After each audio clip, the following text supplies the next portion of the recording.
نحمده ونصلي على رسوله الكريم أما بعد فأعوذ بالله من الشيطان الرجيم بسم الله الرحمن الرحيم رب اشرح لي صدري ويسر لي أمري واحلل عقدة من لساني يفقهوا قولي۔ آج ہم انشاءاللہ رسول اکرم صلی اللہ علیہ وسلم کی ایک حدیث پڑھیں گے جو استقامت کے بارے میں ہے۔ اس حدیث کو امام نووی نے الاربعین النوویہ میں کوٹ کیا ہے، 21ویں حدیث ہے، حدیث نمبر 21۔ چھوٹی سی حدیث ہے، میں پڑھوں گی، آپ میرے پیچھے اس کو ریپیٹ کریں گے اور اس کے بعد انشاءاللہ ٹرانسلیشن اور ایکسپلینیشن میں دوں گی۔ الحدیث الحادی والعشرون، قل آمنت باللہ ثم استقم ثم استقم عن ابی عمرو وقیل ابی عمرة سفیان بن عبد اللہ رضی اللہ عنہ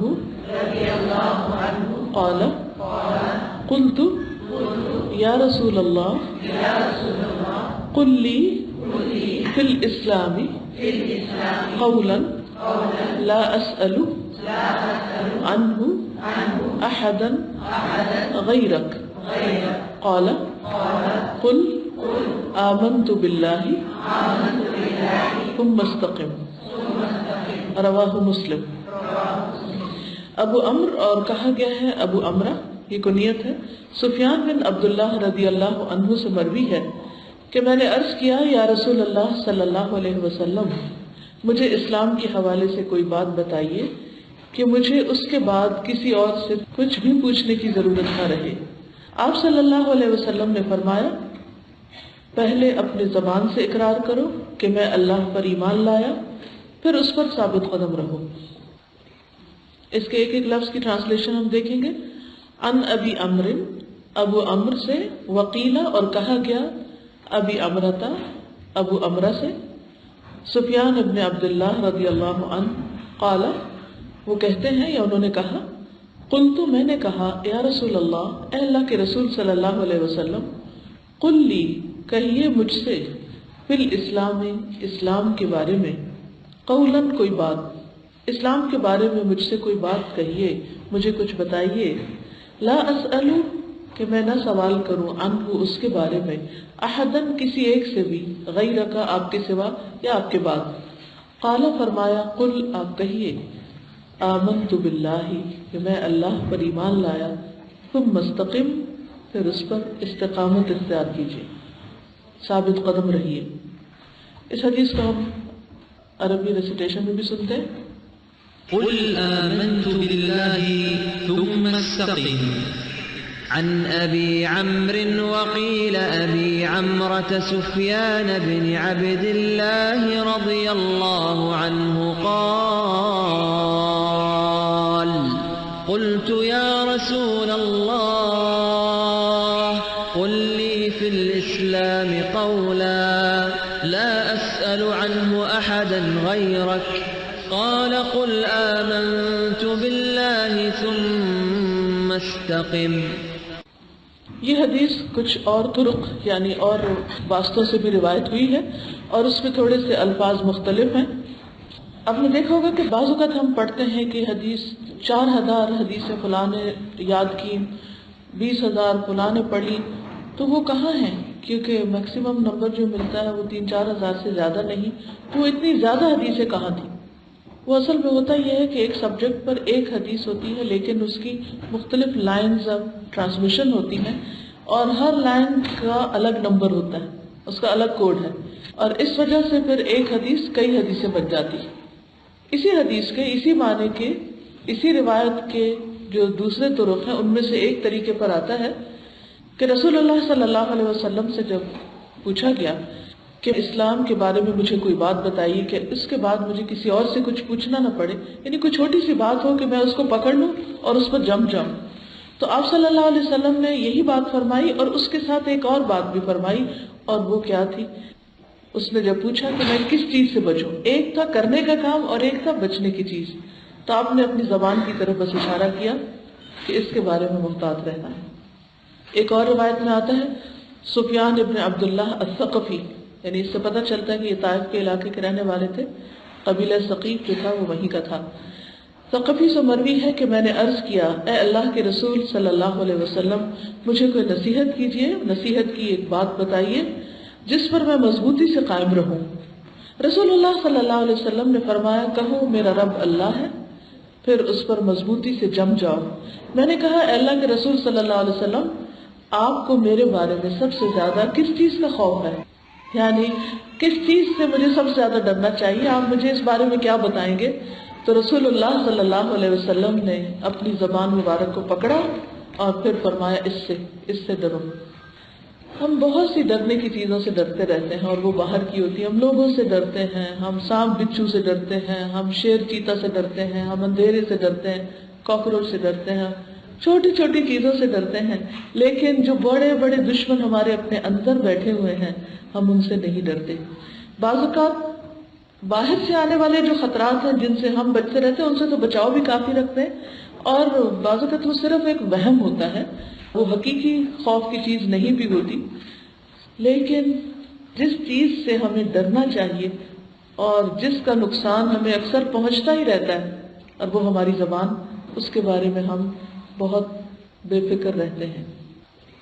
ایک موقع پر ایک صحابی کہیں جا رہے تھے تو انہوں نے دوسرے سے اسی طرح نصیحت چاہی، تو کہا کہ میں ایک ایسے علاقے میں جا رہا ہوں کہ جہاں ہمارے دشمن بھی ہیں، تو مجھے کیا کرنا چاہیے؟ تو انہوں نے کہا کہ دشمنوں سے زیادہ تمہیں اپنے گناہوں سے ڈرنا چاہیے، کیونکہ انسان کا کوئی دشمن اس کے اپنے گناہوں سے زیادہ اس کے لیے نہیں ہے۔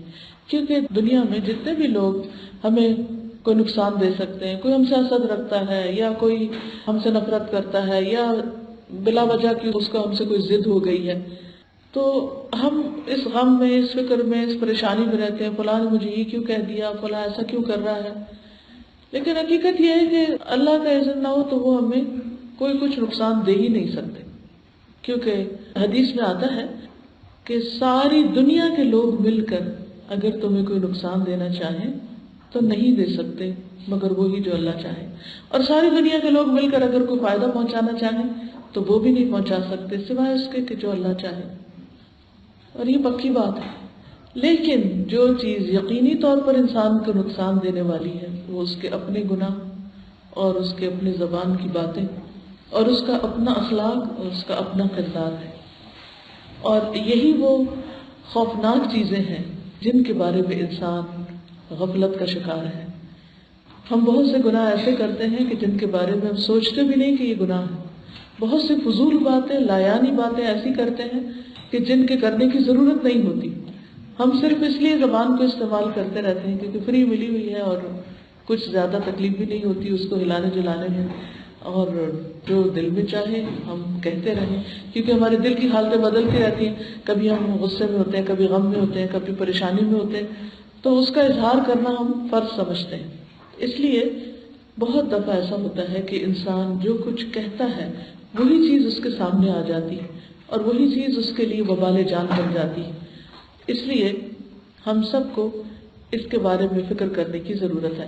بہرحال حدیث کے جو اصل الفاظ ہیں ان کے اوپر ہم واپس آئیں گے کہ رسول اللہ صلی اللہ علیہ وسلم کی تعلیم کا جو طریقہ ہے وہ کتنا خوبصورت اور کتنا جامع، کتنا مختصر اور کتنا ٹو دا پوائنٹ ہے۔ ایک شخص اسلام میں داخل ہو جاتا ہے اور اس کے بعد وہ بہت سی چیزیں کرنے بھی لگتا ہے، لیکن پھر کیا ہوتا ہے، کبھی ماحول بدلتا ہے، کبھی حالات بدلتے، کبھی اندر تبدیلی آتی، کبھی باہر آتی، کبھی موسم تبدیل ہو جاتا ہے، کبھی راتیں بہت لمبی ہو جاتی، کبھی راتیں بہت چھوٹی ہو جاتی، کبھی انسان بہت جوش جذبے میں آ کے تہجد بھی شروع کر دیتا ہے، اور کبھی بہت سے لوگ تہجد سے نیچے اتر کر فرض نمازیں بھی قضا کرنے شروع کر دیتے ہیں۔ تو ایسی صورت میں انسان کے لیے وہ کون سی ایسی چیز ہے جو اتنی جامع، کمپریہنسو اور ٹو دا پوائنٹ ہو کہ جو ہر ایک چیز کو کور کر جائے، اور وہ استقامت ہے کہ جو بھی کام انسان کرے نیکی کا اس پر جم جائے، جو کچھ بھی اللہ کی عبادت اور اللہ سبحانہ وتعالیٰ کی اطاعت اور اس پر ایمان کا تقاضا ہے اس پر پوری طرح پھر اپنے آپ کو فکس کر لے، اپنے آپ کو اس طرح جمائے کہ اس سے پھر ہلے نہ، وہ اس کی ایسی عادت بن جائے کہ پہاڑ ٹل جائے لیکن وہ چیز اس کے ہاتھ سے نہ چھوٹے۔ اب اس میں آپ دیکھیے کہ ایک تو ایمان پر بات کی گئی اور دوسری استقامت پر ہے۔ تو ایمان جو ہے وہ صرف دل میں نہیں ہوتا، ایمان زبان پر بھی ہوتا ہے، اور ایمان انسان کے پورے اعضاء کے ساتھ بھی منسلک ہوتا ہے۔ یعنی ایمان کا بیج تو دل میں ہوتا ہے، اس کا اقرار زبان سے کیا جاتا ہے، لیکن اس کا اظہار انسان اپنے اعضاء سے کرتا ہے، یعنی ہاتھ، پاؤں اور دل، دماغ سارے کا سارا پھر اس کے مطابق ایکٹ کرتا ہے۔ اور پھر ایمان جو ہے جب دل کی حالت ہے، یعنی سب سے پہلے دل کے ساتھ جو اس کا تعلق ہے، تو اس کا کیا مطلب ہے؟ جو ہم کہتے ہیں کہ ہم اللہ پر ایمان لائے اور وہ ہمارے دل کے اندر ہے وہ بات، تو اس کا مطلب یہ ہے کہ اپنے آپ کو انسان اللہ کے لیے خالص کر لے، یعنی اللہ پر ایسا ایمان کہ اس میں کسی اور کو ساتھ شریک نہ کرے، اس درجے میں کسی اور کو نہ رکھے۔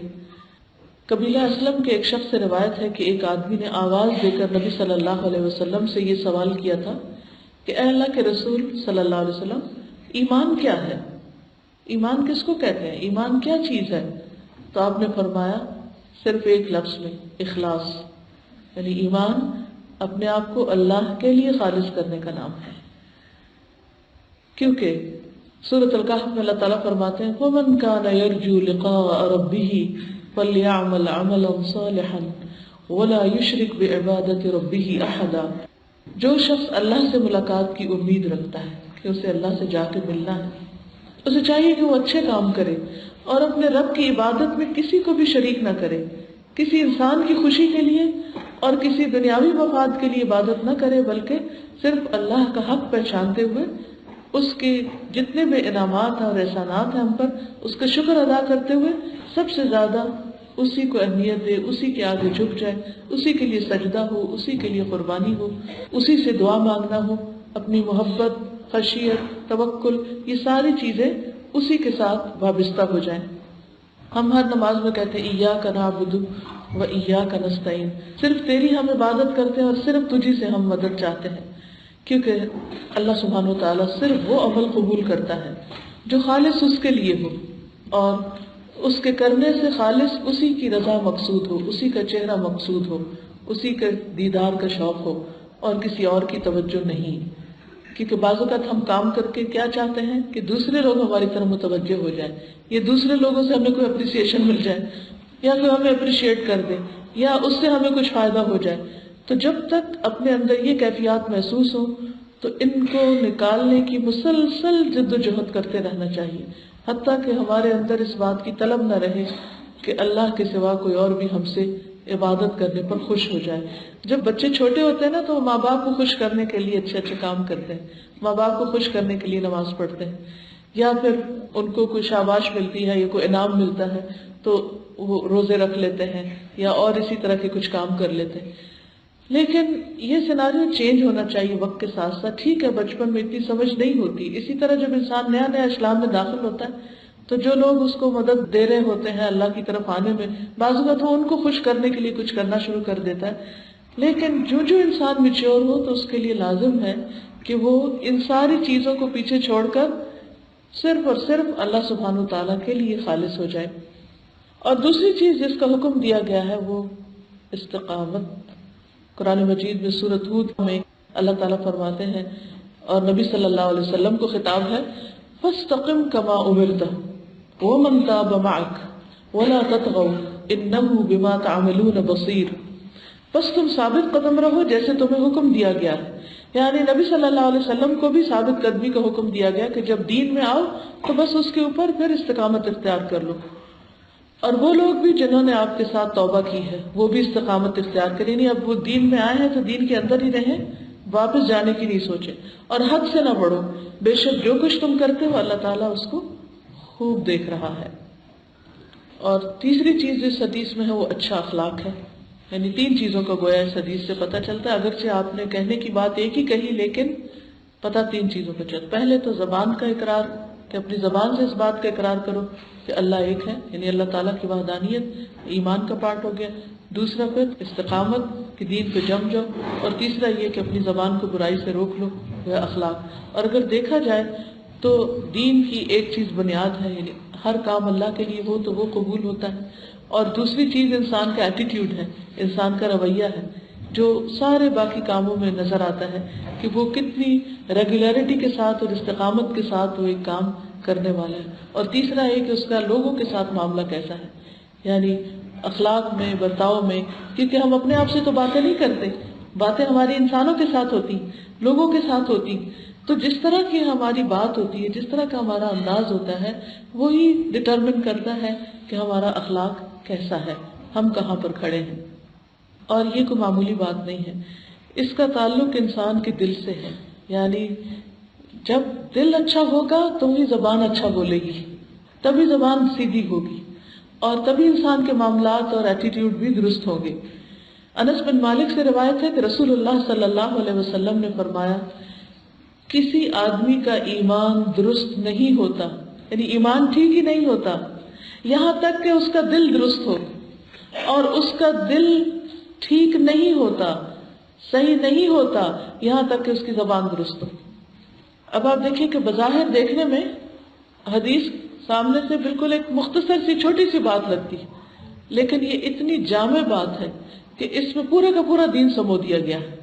اور خصوصاً اس حدیث سے اس حدیث کو اگر آپ ایکسپلین کریں، دوبارہ بتاؤں گی کیونکہ بہت ہی امپورٹنٹ حدیث ہے، کسی آدمی کا ایمان درست نہیں ہوتا، یعنی ایمان ٹھیک ہی نہیں، اس کا ایمان ناقص ہے جب تک کہ اس کا دل ٹھیک نہ ہو۔ یعنی اگر دل میں اس کی جو نیت ہے یا دل کے جو اعمال ہیں، محبت، خوف، خشیت، انابت اور توکل، یقین، یہ ساری چیزیں جب تک خالص اللہ کے لیے نہ ہو تو اس وقت تک ایمان ٹھیک نہیں۔ اور دل ٹھیک کرنے کے لیے کیا کریں پھر ہم، یعنی دل ٹھیک نہیں تو ایمان ٹھیک نہیں۔ اب ہم سب چاہتے ہیں ایمان ٹھیک ہو جائے، ہمارا ایمان مضبوط ہو جائے، ایمان زیادہ ہو جائے، ایمان بڑھتا رہے، اچھا ہو جائے، تو کیا کرنا پڑے گا؟ زبان ٹھیک کرنی پڑے گی۔ کبھی آپ نے تجربہ کیا ہوگا کہ رمضان کا دن ہے، ایک لمبا دن آپ نے روزہ رکھا، اور روزہ جیسے جیسے گزرتا جاتا ہے نا تو ایمان کی کیفیت میں اضافہ ہوتا جاتا ہے۔ ایک طرف بھوک لگتی ہے، لیکن اس کے ساتھ ساتھ انسان اپنے اندر اتنی ایک راحت بھی محسوس کرتا ہے، ایمان کی لذت آنے لگتی۔ یعنی روزہ ایک ایسی عبادت ہے کہ جس میں واقعی انسان کو ایمان کی حلاوت نصیب ہوتی۔ آپ نے سارے دن کا روزہ رکھا، آپ کی ایمان کی حالت بھی بہت اچھی تھی، آپ ذکر بھی کرتے رہے، آپ اچھے اچھے کام کرتے رہے، اچھی اچھی باتیں سوچتے رہے۔ اب کیا ہوا کہ افطار کا وقت ہے اور سب جلدی جلدی، بچے بھی اور شوہر بھی سب گھر آ رہے ہیں، بیٹھے ہیں، کھانا لگایا ہے، اور اتنے میں کوئی بات آپ کی مزاج کے خلاف ہو جاتی، کسی بچے نے کوئی گڑبڑ کر دی، کچھ گرا دیا، مثلا شربت گرا دیا یا کچھ اور کر دیا، یا آپ سارے دن کے تھکے ہوئے تھے کیونکہ روزے سے ایک تھکاوٹ بھی ہو جاتی، تو اتنے میں شوہر نے آ کے صرف اتنا کہہ دیا کہ بس آج یہی بنا ہے، صرف اتنا، کوئی بھی چھوٹی سی چیز جس نے آپ کو ٹریگر کر دیا، اور آپ ایک دم غصے میں آ گئے، اور اسی وقت آپ نے کچھ نہ کچھ بول دیا، 2 لفظ بول دیے، وہ ساری حلاوت کدھر جائے گی؟ اس کے بعد کیا ہوگا؟ وہ بول دیا، جو بولنا تھا بول دیا، غصہ تو نکل گیا، لیکن اب آ گیا تراویح کا وقت، اب اس میں کیسے حلاوت آئے گی؟ اب کیسے فوکس کریں گے آپ، کیسے کنسنٹریٹ کریں گے؟ اگر آپ کا ضمیر زندہ ہے اور آپ کو اپنی غلطی کا احساس ہے، اگر وہ بھی مر گیا ہے تو پھر تو اللہ ہی حافظ ہے۔ اور ہو سکتا ہے آپ اللہ اکبر کہہ رہے ہیں اور امام صاحب تلاوت وہاں سے شروع کریں، اور اگر آپ کو قرآن سمجھ آتا ہے تو ڈائریکٹ وہ آیت آپ پر آ رہی ہو۔ اللہ سبحانہ وتعالیٰ کے ہدایت دینے کے انسانوں کو بہت سے طریقے ہیں۔ جو شخص ہدایت چاہتا ہے اللہ سبحانہ وتعالیٰ ہر چیز میں اس کے لیے ہدایت رکھ دیتا ہے، اور یہ ہدایت کی قسم الہدایہ البیانیہ ہوتا ہے، یا الہدا البیانی۔ بیانی کا مطلب یہ ہوتا ہے کہ آپ ایک چیز کے بارے میں کنفیوز ہیں، اتنے میں آپ نماز شروع کرتے ہیں اور وہی آیت آ جاتی ہے، اور آپ کو دماغ روشن ہو جاتا ہے، آپ کو جواب مل جاتا ہے۔ آپ بیٹھتے ہیں کسی کے پاس اور اس کے منہ سے کوئی ایسی بات نکلتی ہے کہ جو آپ کے سوال کا جواب ہوتی، یہ ایسے ہی نہیں اس نے کہہ دی بات، اس کو تو خبر بھی نہیں جو کچھ کہہ رہا ہے، وہ اسے نہیں پتا کہ آپ کے اندر کیا ہے، لیکن اللہ سبحانہ و تعالیٰ اس کے ذریعے آپ کے سامنے لے آتا ہے۔ آپ کہیں سے گزر رہے ہوتے ہیں, کوئی کتاب اٹھاتے ہیں, وہ کھولتے ہیں, پڑھتے ہیں. تو there's so many ways. آپ بادلوں کی طرف دیکھتے ہیں, آپ بارش برستے دیکھتے ہیں. اگر آپ کے اندر دل کی آنکھیں روشن ہیں تو آپ کو ہر لمحہ سبق ملتے رہتے ہیں. آپ کے اندر اگر عبرت یا سبق لینے کا موجود ہے عنصر, یا آپ کے اندر جذبہ ہے, تو ہر چیز آپ کو سبق دے گی. فی کل شیء آیا, ہر چیز کے اندر ایک نشانی, ایک سبق ہے. لیکن وہ سبق ہمیں کیوں نہیں ملتا؟ کیونکہ ہم اپنے آپ کو بہت عالم فاضل, بہت اچھا سمجھ رہے ہوتے ہیں. ہم سمجھتے ہیں ہمیں بالکل, ہمارے اندر تو غلطی ہے ہی نہیں, ہم نے تو کچھ برا کیا ہی نہیں. ہر وقت اپنے آپ کو ایکسکیوز دے دیتے ہیں. میں نے اگر شوہر کو کچھ کہا تو اس لیے کہا کیونکہ اس نے کہا اور مجھے اس کو روکنا تھا. بچے کو میں نے اس لیے کہا, فلاں کو میں نے اس لیے کہا, اور اپنی غلطی نظر نہیں آتی. جو شخص غلطی کا اعتراف نہیں کرتا, دوسرے کو ذلیل کر کے بھی سمجھتا میں نے ٹھیک کیا ہے, ایسے شخص کو پھر اللہ نہیں ہدایت دیتا. اللہ سبحانہ و تعالیٰ اس کو ہدایت دیتے ہیں جو اپنی غلطی کا اعتراف کرتا ہے. آدم علیہ السلام سے بھول ہو گئی تھی, ان کے پاس بھی بہت بہانے ہو سکتے تھے, یہ وجہ نہیں. انہوں نے رائٹ اوے کہا ربنا ظلمنا انفسنا, ہم نے مان لیا ہماری اپنی غلطی ہے. آپ نے منع کیا تھا اور ہمیں نہیں کرنا چاہیے تھا. Simple reason. ہم بہت سی چیزوں میں اللہ تعالیٰ کی نافرمانی کرتے ہیں, لیکن کوئی بتائے کہ نہیں کرو تو 100 حجتیں دیتے ہیں. مثلا سود کی برائی کس کو نہیں پتا کی برائی, لیکن کون بچا ہوا ہے؟ اور اگر آپ کسی سے بات کریں تو اتنی زیادہ دلیلیں آپ کو دیں گے اور اس بات کو بھول جائیں گے کہ اللہ نے منع کیا. اللہ کا ایک حکم آپ کی 100 دلیلوں پہ بھاری ہے اگر ایمان ہے. تو اگر انسان کے اندر صحیح راستے کی تلاش ہوگی تو اللہ تعالیٰ کا وعدہ ہے وَيَهْدِي إِلَيْهِ مَن يُنِيبُ, جو اس کی طرف رجوع کرے گا وہ اس کو ہدایت ضرور دے گا. تو وہ ہدایت کہاں سے آئے گی؟ ضروری نہیں کہ آپ قرآن پاک کی کوئی تفسیر سنیں گے تو تبھی, وہ اللہ تعالیٰ کسی کے منہ سے بھی آپ کے لیے کہلوا دے گا. وہ 2 لوگ آپس میں بات کر رہے ہوں گے, ایک دوسرے کو کہہ رہا ہوگا اور سبق وہ آپ کے لیے ہوگا. وہ کہیں نہ کہیں سے آپ تک میسج پہنچ جائے گا. لیکن ہماری اصلاح اور ہمارا تزکیہ صرف اس وقت ہو سکتا ہے. تو ایمان درست نہیں ہوتا جب تک دل درست نہ ہو. تو ہر وقت کس کو واچ کرنا چاہیے؟ اپنے دل کو. اپنی اندر کی آنکھوں سے اپنے ہی دل میں جھانک جھانک کے دیکھتے رہیں کچھ گڑبڑ تو نہیں ہے. کیونکہ ایک ہوتا ہے نفس مطمئنہ, جب آپ کسی کے ساتھ زیادتی نہیں کرتے, کسی کو تکلیف نہیں دیتے, کوئی گناہ کا کام نہیں کرتے, اللہ سبحانہ و تعالیٰ کی اطاعت کے مطابق زندگی بسر کرتے ہیں, تو آہستہ آہستہ آہستہ آہستہ وہ اطمینان آتا چلا جاتا ہے. لیکن جب آپ نافرمانی کے کام کرتے ہیں تو پھر وہ اضطراب آنا شروع ہو جاتا ہے, بے چینی, بے قراری اور پریشانی. اور پھر وہ ٹھیک کیسے ہوگی؟ جب زبان ٹھیک ہوگی. تو دل کے ساتھ ساتھ زبان سے نکلنے والی گفتگو کا جائزہ ضروری ہے. زبان کے گناہ ہوتے کب زیادہ ہیں؟ جب ہم زیادہ باتیں کرتے ہیں. آپ تجربہ کر کے دیکھ لیجئے کہ اگر آپ صرف سنا رہے ہیں اور بولے چلے جا رہے ہیں تو اس میں غلطی کے امکان زیادہ ہیں. کیونکہ بہت دفعہ ایسا ہوتا ہے کہ کسی بھی مجلس میں آپ بیٹھے دیکھیے, گھر میں بھی ہم دیکھ سکتے ہیں, ہم اپنے بچوں سے پوچھ سکتے ہیں کہ ہمارے بولنے کا انداز کیا ہے, اصل گواہی تو وہ دیں گی. تو اس میں آپ دیکھیے کہ ٹھیک ہے ہم یہ کہہ سکتے ہیں تو بچے ہیں, لیکن کسی بھی شخص کے اخلاق کا سب سے بڑا گواہ اس کا اپنا گھرانہ ہوتا ہے کہ اس کا اپنے گھر والوں کے ساتھ کیا معاملہ ہے, وہ اس کو کیا گریڈ دیتے ہیں, ان کی ریٹنگ کیا ہے. کیونکہ باہر تو مجبوری ہوتی ہے اچھا اخلاق رکھنے کی, لیکن گھر میں تو نہیں ہوتی نا.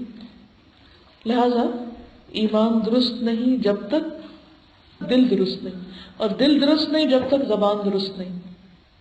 مردوں کے مقابلے میں یہ سائنٹیفکلی پرووڈ بات ہے کہ عورتیں زیادہ بولتی ہیں, اس لیے ہمیں اور زیادہ خطرہ ہے. تو اس بارے میں ہم سب کو اپنے ایمان کی اصلاح کے لیے, ایمان کی درستگی کے لیے, اور جب ایمان ٹھیک ہو جائے گا پھر نمازیں, روزہ, حج, زکوٰۃ سب چیزیں ٹھیک ہو جائیں گی. بیہیویئر, ایٹیٹیوڈ, ہر چیز کے اوپر اثر پڑے گا. اور اس کی درستگی کے لیے میں صرف ایک ٹپ آپ کو دوں گی, ایکسٹرا باتوں سے پرہیز.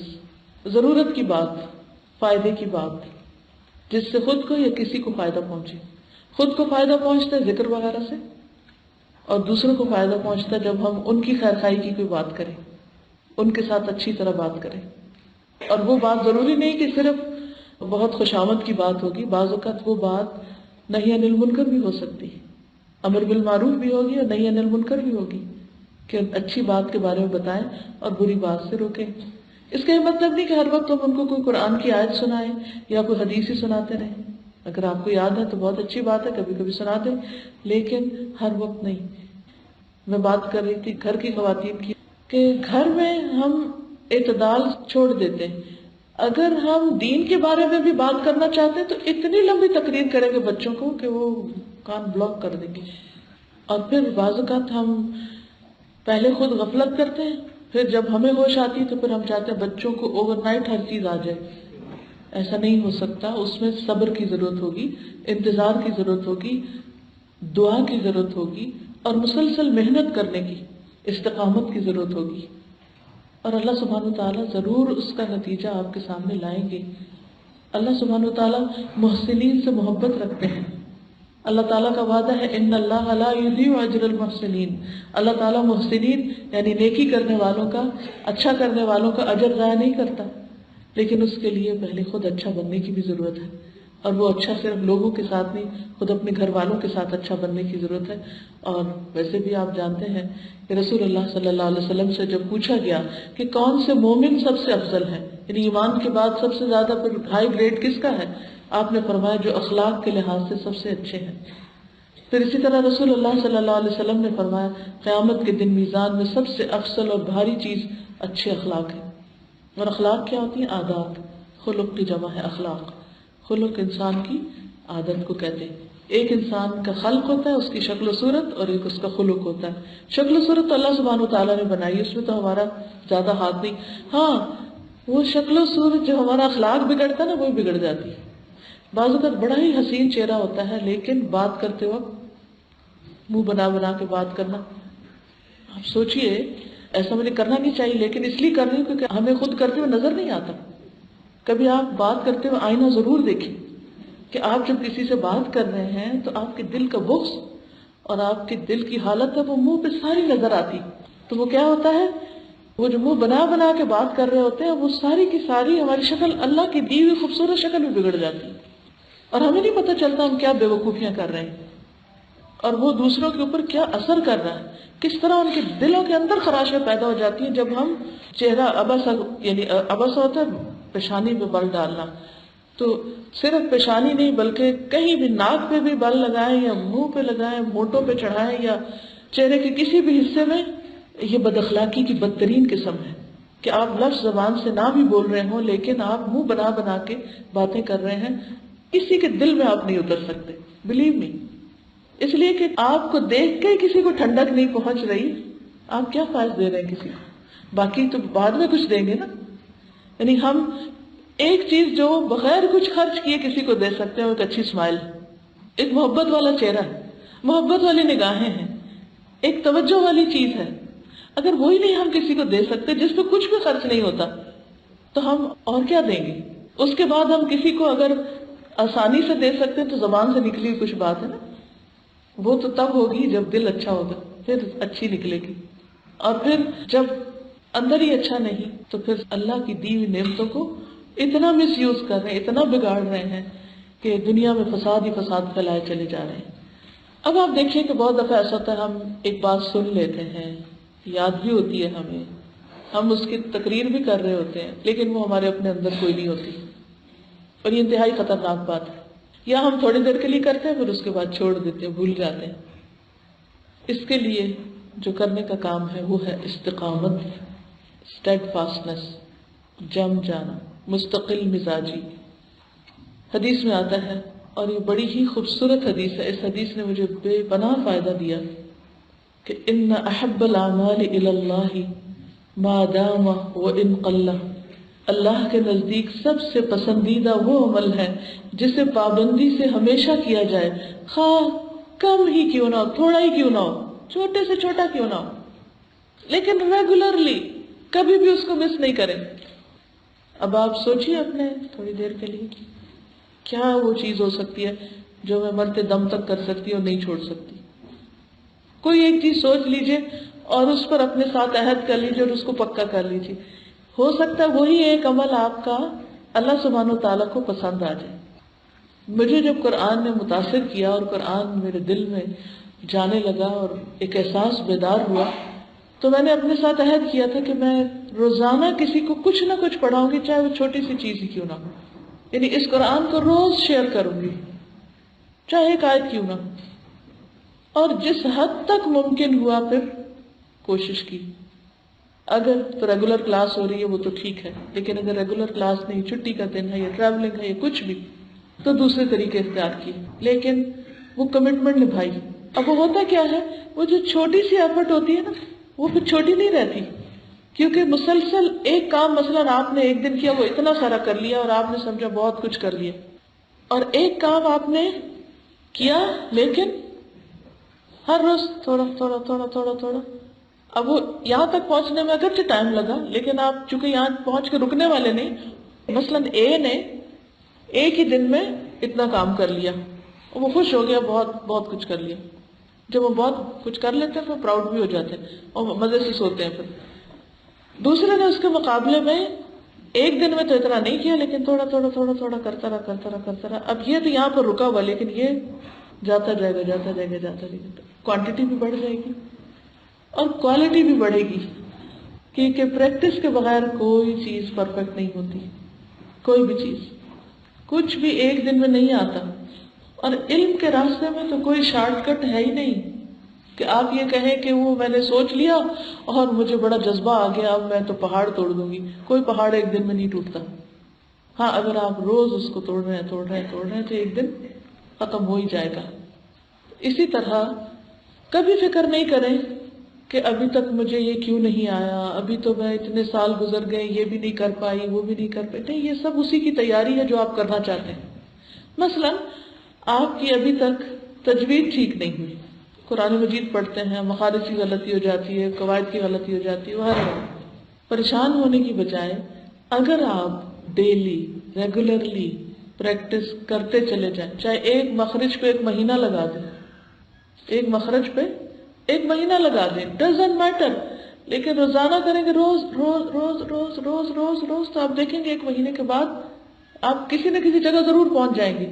لیکن اگر آپ ایک دن میں آپ سارا دن لگے رہے اور اس کے بعد آپ نے دیکھا ہے تو کچھ بھی نہیں ہوا، اب کیا کریں؟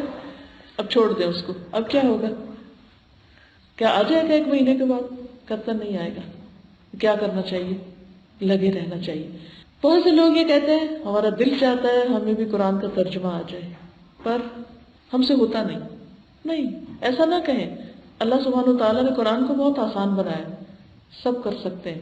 صرف یہ ہے کہ ہر روز ایک آیت لے لیں، اس کے کی ورڈ یاد کر لیں، اور پھر کچھ عرصے کے بعد کئی آیتوں کے بعد کوئی نیا ورڈ آئے گا، وہی ریپیٹیشن ہوتی جائے گی، اور آپ دیکھیں گے کچھ عرصے کے بعد آپ کو پورا قرآن سمجھ آنے لگے. اللہ یہ کہ چند مشکل لفظ ہوں گے کہ جو چونکہ ہماری اپنی لینگویج نہیں اور بہت ہی رچ لینگویج ہے، کہیں ہمیں دوبارہ پھر دہرانے کی ضرورت ہوتی ہے. ادروائز قرآن ایسے سمجھ آئے گا جیسے آپ کوئی بھی چیز اپنی لینگویج میں پڑھ رہے ہیں. لیکن اس کے لیے تھوڑی سی پلاننگ کرنی پڑے. مثلا جب الہدا کا کورس میں نے شروع کیا تو صرف تھوڑی سی پلاننگ کی کہ سال میں کل کتنے دن ہوتے ہیں، کل کتنے مہینے ہوتے ہیں. مثلا سال میں 12 منتھس ہیں، ایک منتھ میں 30 ڈیز ہیں. اگر اس میں سے 4 دن نکال دیے جائیں تو یعنی کہ کل قرآن مجید کے 30 پارہ ہیں. اگر ہم ان کو ڈیوائڈ کریں 12 مہینے کے اوپر تو 2.5 تقریباً بنتے ہیں ایک مہینے کے لیے. اچھا، ایک پارے کے اندر کتنے رکوع ہیں؟ تقریباً 16-15، اور کچھ رکوع بہت چھوٹے، کچھ میں ریپیٹیشن آ جاتی. جب میں نے بیٹھ کے کیلکولیشنز کی تو ایک دم میرا شرح صدر ہو گیا کہ یہ آرام کے ساتھ ایک سال میں مکمل ہو سکتا ہے اگر چھٹی نہیں کریں اور ریگولرلی اس کو لے کے چلتے جائیں. اور الحمدللہ جب سے اللہ کا شکر ہے کہ ہر سال بچیاں آتی ہیں، خواتین بھی آتی ہیں، اور ایک سال میں صرف سنڈے کی چھٹی کر کے یا عید وغیرہ کی ایک ہفتے کی، باقی الحمدللہ اپنا پورا کر لیتے ہیں. اور چونکہ وہ ایک دفعہ تو پڑھنے کی چیز نہیں ہے کہ آپ اس میں پرفیکٹ ہو گئے، لیکن مسلسل 1 سال کرنے سے وہ اتنا آسان ہو جاتا ہے کہ پھر اس کے بعد آپ نیکسٹ اسٹیپ پہ اور پڑھیں اور غور و فکر کریں، مزید پڑھیں، جو بھی کریں کر سکتے ہیں۔ میں نہیں آپ کو کہتی کہ آپ 1 ہی سال میں سب کچھ پڑھ لیں، لیکن کوئی بھی کام اگر آپ نے کرنا ہے تو اسی طرح بیٹھ کے پریکٹس کریں، اسی طرح کیلکولیشن کریں۔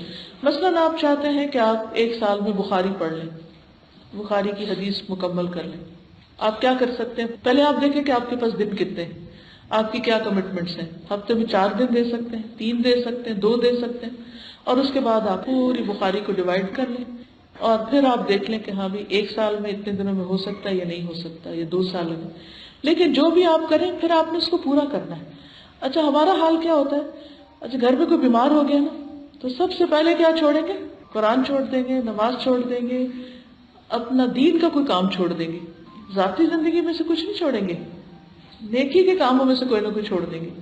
کوئی اور بیمار ہو گیا، اچھا وہ پاکستان میں کسی کی شادی ہو گئی ہے، وہاں جانا ہے، اب کیا، چلو وہاں چلتے ہیں۔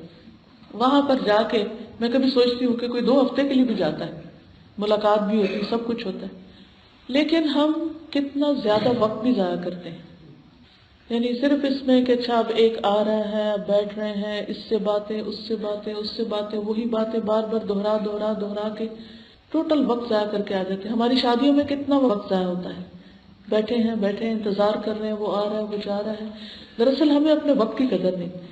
تو اگر اس میں آپ اپنے لیے یہ فکس کر لیں گے کہ چاہے شادی ہو، چاہے کوئی فوتگی ہو، چاہے کسی کی بیماری ہو، چاہے کوئی کچھ بھی ہو، لیکن میں نے اپنا ڈیلی جو ٹارگٹ فکس کیا ہوا کہ اتنا کام میں نے اپنا ضرور کرنا ہے، مثلا 1 آیت کی تجوید ٹھیک کرنی ہے، یا 1 آیت یا 1 رکوع کا ترجمہ یاد کرنا ہے، یا کوئی کتاب آپ نے پڑھنی ہے، بس اس کو آپ لیے رکھیں۔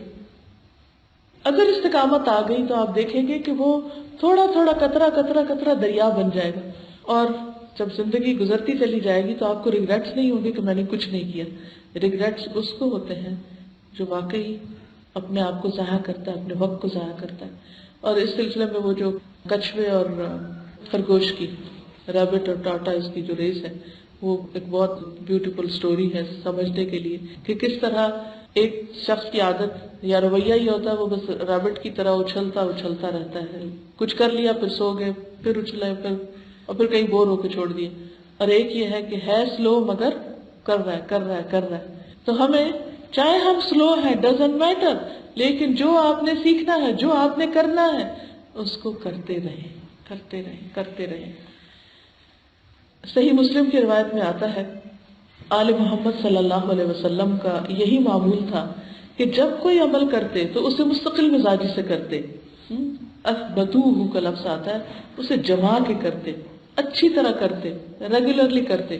آج جب میں اسکول میں آئی تو مجھے بتایا گیا کہ 3-4 مدرز نے کام شروع کیا تھا، اور ایک چھوٹے سے گھر سے شروع کیا، اور کرتے کرتے ماشاءاللہ 500 بچے ان کے پاس ہیں، اور 55 کا سٹاف ہے۔ الحمدللہ از اے بگ اچیومنٹ، لیکن یہ 1-2 دن میں نہیں ہوا، 1-2 مہینے میں نہیں ہوا، اس کو کئی سال لگے ہیں۔ لیکن وہ کیوں اس میں کوالٹی اور کوانٹٹی دونوں بڑھتے گئے؟ کیونکہ ریگولرلی ہوتا گیا، اور کرتے کرتے پوری پلاننگ کے ساتھ کہ سال کے کتنے ویک ہیں، ہر ویک میں کیا سکھانا ہے۔ اب کچھ سالوں کے بعد وہ چیزیں آٹومیشن پہ آ جاتی، پھر آپ کی ایفرٹ ان چیزوں میں ہر وقت پلاننگ میں نہیں لگتی۔ لیکن ایک دفعہ اگر آپ کچھ کرنا چاہتے ہیں زندگی میں، اس کو اچھے سے پلان کر لیں، جب وہ پلان ہو جائے تو پھر اس کو چینج نہیں کریں، روز اس کے اوپر جم جائیں۔ ایک اور حدیث میں آتا ہے آپ صلی اللہ علیہ وسلم کو دین میں سب سے زیادہ پسندیدہ عمل وہی تھا جس پر ہمیشگی اختیار کی جائے۔ ایک اور جگہ پر آپ صلی اللہ علیہ وسلم نے فرمایا عمل وہی اختیار کرو، وہی کام کرو جس کی تم میں طاقت ہو۔ یعنی پہلے اپنے آپ کو بھی دیکھو، اتنا بڑا گول نہیں رکھ لو یا اتنا بڑا ٹارگٹ اپنا نہیں کہ جس کو تم اچیو کر ہی نہ سکو، تمہارے بس کی بات ہی نہیں۔ مثلا میں اگر کہوں کہ میں 1 سال کے بعد فرینچ میں قرآن پڑھاؤں گی، اور فرینچ مجھے آتی نہ ہو، اور میں ادھر ادھر ہاتھ پاؤں ماروں، اچھا میں یہاں سے بھی فرینچ سیکھ لوں، وہ بھی کر لوں، وہ کروں، اور کبھی ہفتے میں 2 دن پڑھوں، کبھی 4 دن، کبھی نہ پڑھوں، اور اتنے میں سال گزر جائے، پھر میں پینک ہوں کہ میں پورا ہی نہیں ہوا، اور فرسٹریٹ ہو کہ میں کچھ نہیں کر سکتی، مجھے تو ہو ہی نہیں سکتا۔ تو اس میں نہ ہونے کا قصور نہیں، اس میں میرا اپنا قصور ہے کہ میں نے جو طریقہ اختیار کیا وہ ٹھیک نہیں۔ سب سے پہلی بات یہ کہ میں نے ایسا گول سیٹ کیوں کیا جو میرے بس سے باہر ہے۔ مجھے یہ سیٹ کرنے کی بجائے یہ کرنا چاہیے کہ فرینچ سیکھے ہوئے شخص کو قرآن پڑھا دوں اور وہ آگے فرینچ میں پڑھائے۔ اسی طرح بعض اوقات ہماری یہ عادت ہوتی ہے کہ ہر کام ہم خود کرنا چاہتے ہیں، ہم چاہتے ہیں وہ بھی ہم اپنے ذمہ لے لیں جو ہم کر سکتے ہیں، اور وہ بھی لے لیں جو ہم نہیں کر سکتے کہ وہ کام بہت اچھا ہے۔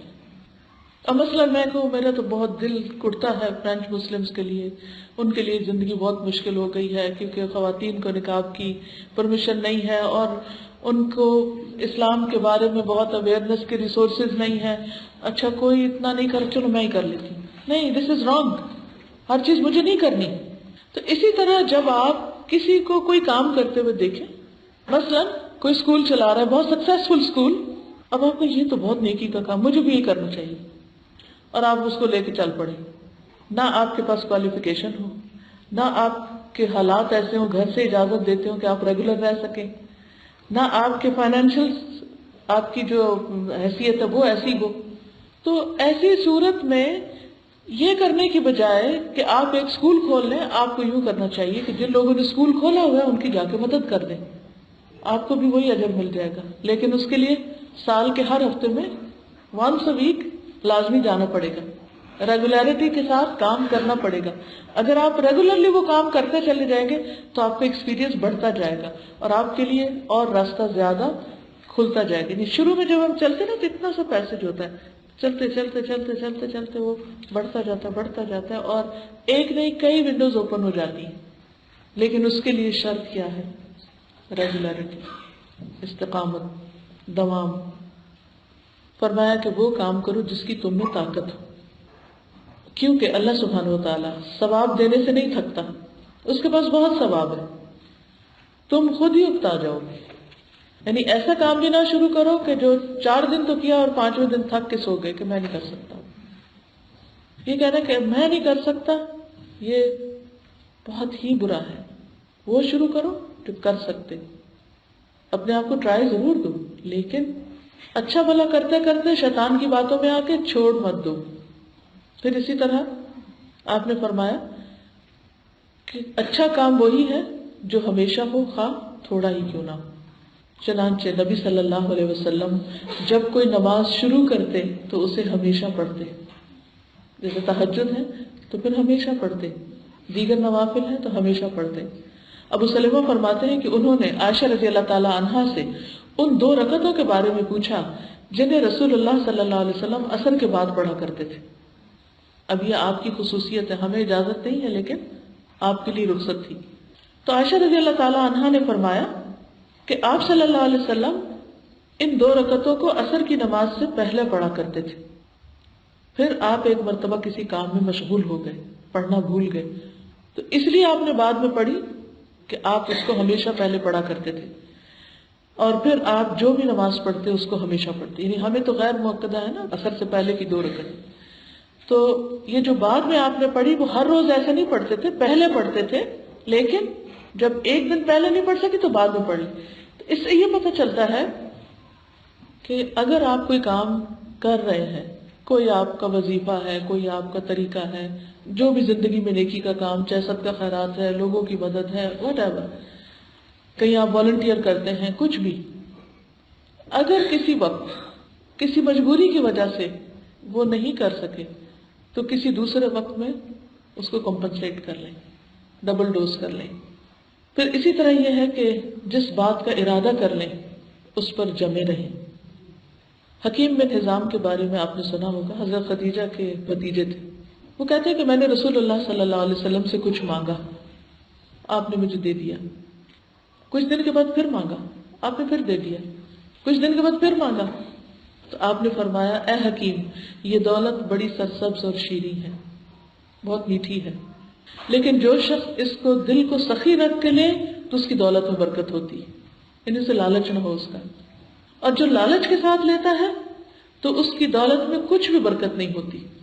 جو دولت کو لالچ کے ساتھ لیتا ہے اس کی دولت میں برکت نہیں ہوتی، یعنی جیسے کسی سے ہی کچھ لیا ہے، اس کا حال اس شخص جیسا ہوگا جو کھاتا ہے لیکن اس کا پیٹ نہیں بھرتا۔ یاد رکھو اوپر کا ہاتھ نیچے کے ہاتھ سے بہتر ہے۔ یہ نصیحت آپ نے جب ان کو فرمائی تو حکیم بن حزام کہتے ہیں میں نے عرض کی اس ذات کی قسم جس نے آپ کو سچائی کے ساتھ مبعوث کیا، اب اس کے بعد میں کبھی کسی سے کچھ نہیں مانگوں گا، کبھی کسی سے کچھ نہیں لوں گا، حتیٰ کہ میں اس دنیا سے جدا ہو جاؤں. یعنی نبی صلی اللہ علیہ وسلم کی بات کو اتنے سچے طریقے سے لیا. کہتے ہیں کہ اس کے بعد حکیم بن حزام ہمیشہ کچھ بھی لینے سے انکار کر دیتے تھے یہاں تک کہ وفات پا گئی. اب یہ ایک بات انہوں نے بولی اور اس کو پورا کر کے دکھایا. جب ہم لوگ کوئی کورس کر رہے ہوتے ہیں یا قرآن مجید پڑھ رہے ہوتے ہیں یا کوئی بھی اچھی چیز پڑھتے ہیں یا لیکچر سنتے ہیں، تو اس وقت ہم اپنے دل میں کچھ عہد کر رہے ہوتے ہیں کہ میں اپنی زندگی میں یہ کام کروں.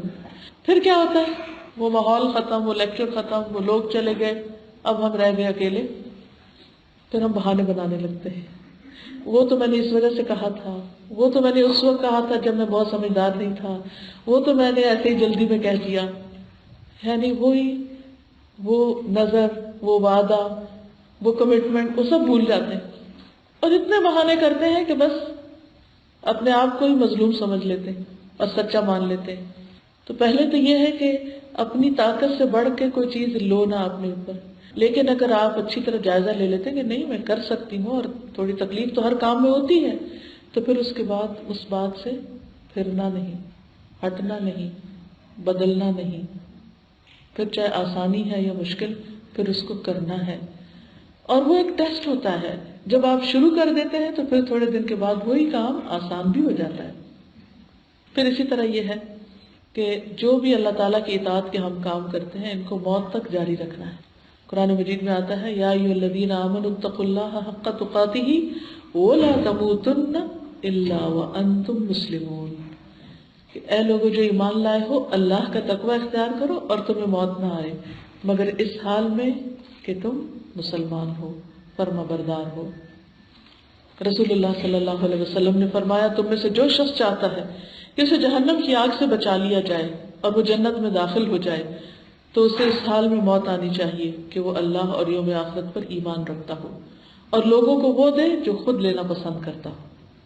یعنی دوسروں کو کچھ بھی دیتے وقت ویسی اس کی چوائس ہو جیسے اپنے لیے کچھ لیتے وقت ہوتی ہے. اب کون سی چیزیں ہیں جو انسان کو استقامت دیتی ہیں؟ وہ کون سے فیکٹرز ہیں؟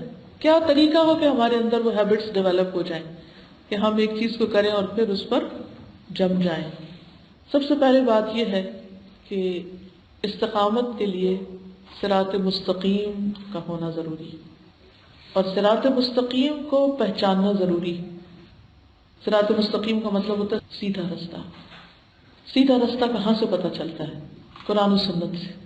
کیونکہ جو شخص ایک دفعہ دین کو سمجھ لیتا ہے اور دین کی روح کو پا لیتا ہے پھر وہ اس کے مزاج کا حصہ بن جاتا ہے. پھر اس کو اس چیز کو چھوڑنا اتنا مشکل ہو جاتا ہے جیسے اس کی کوئی روح نکال رہا ہو.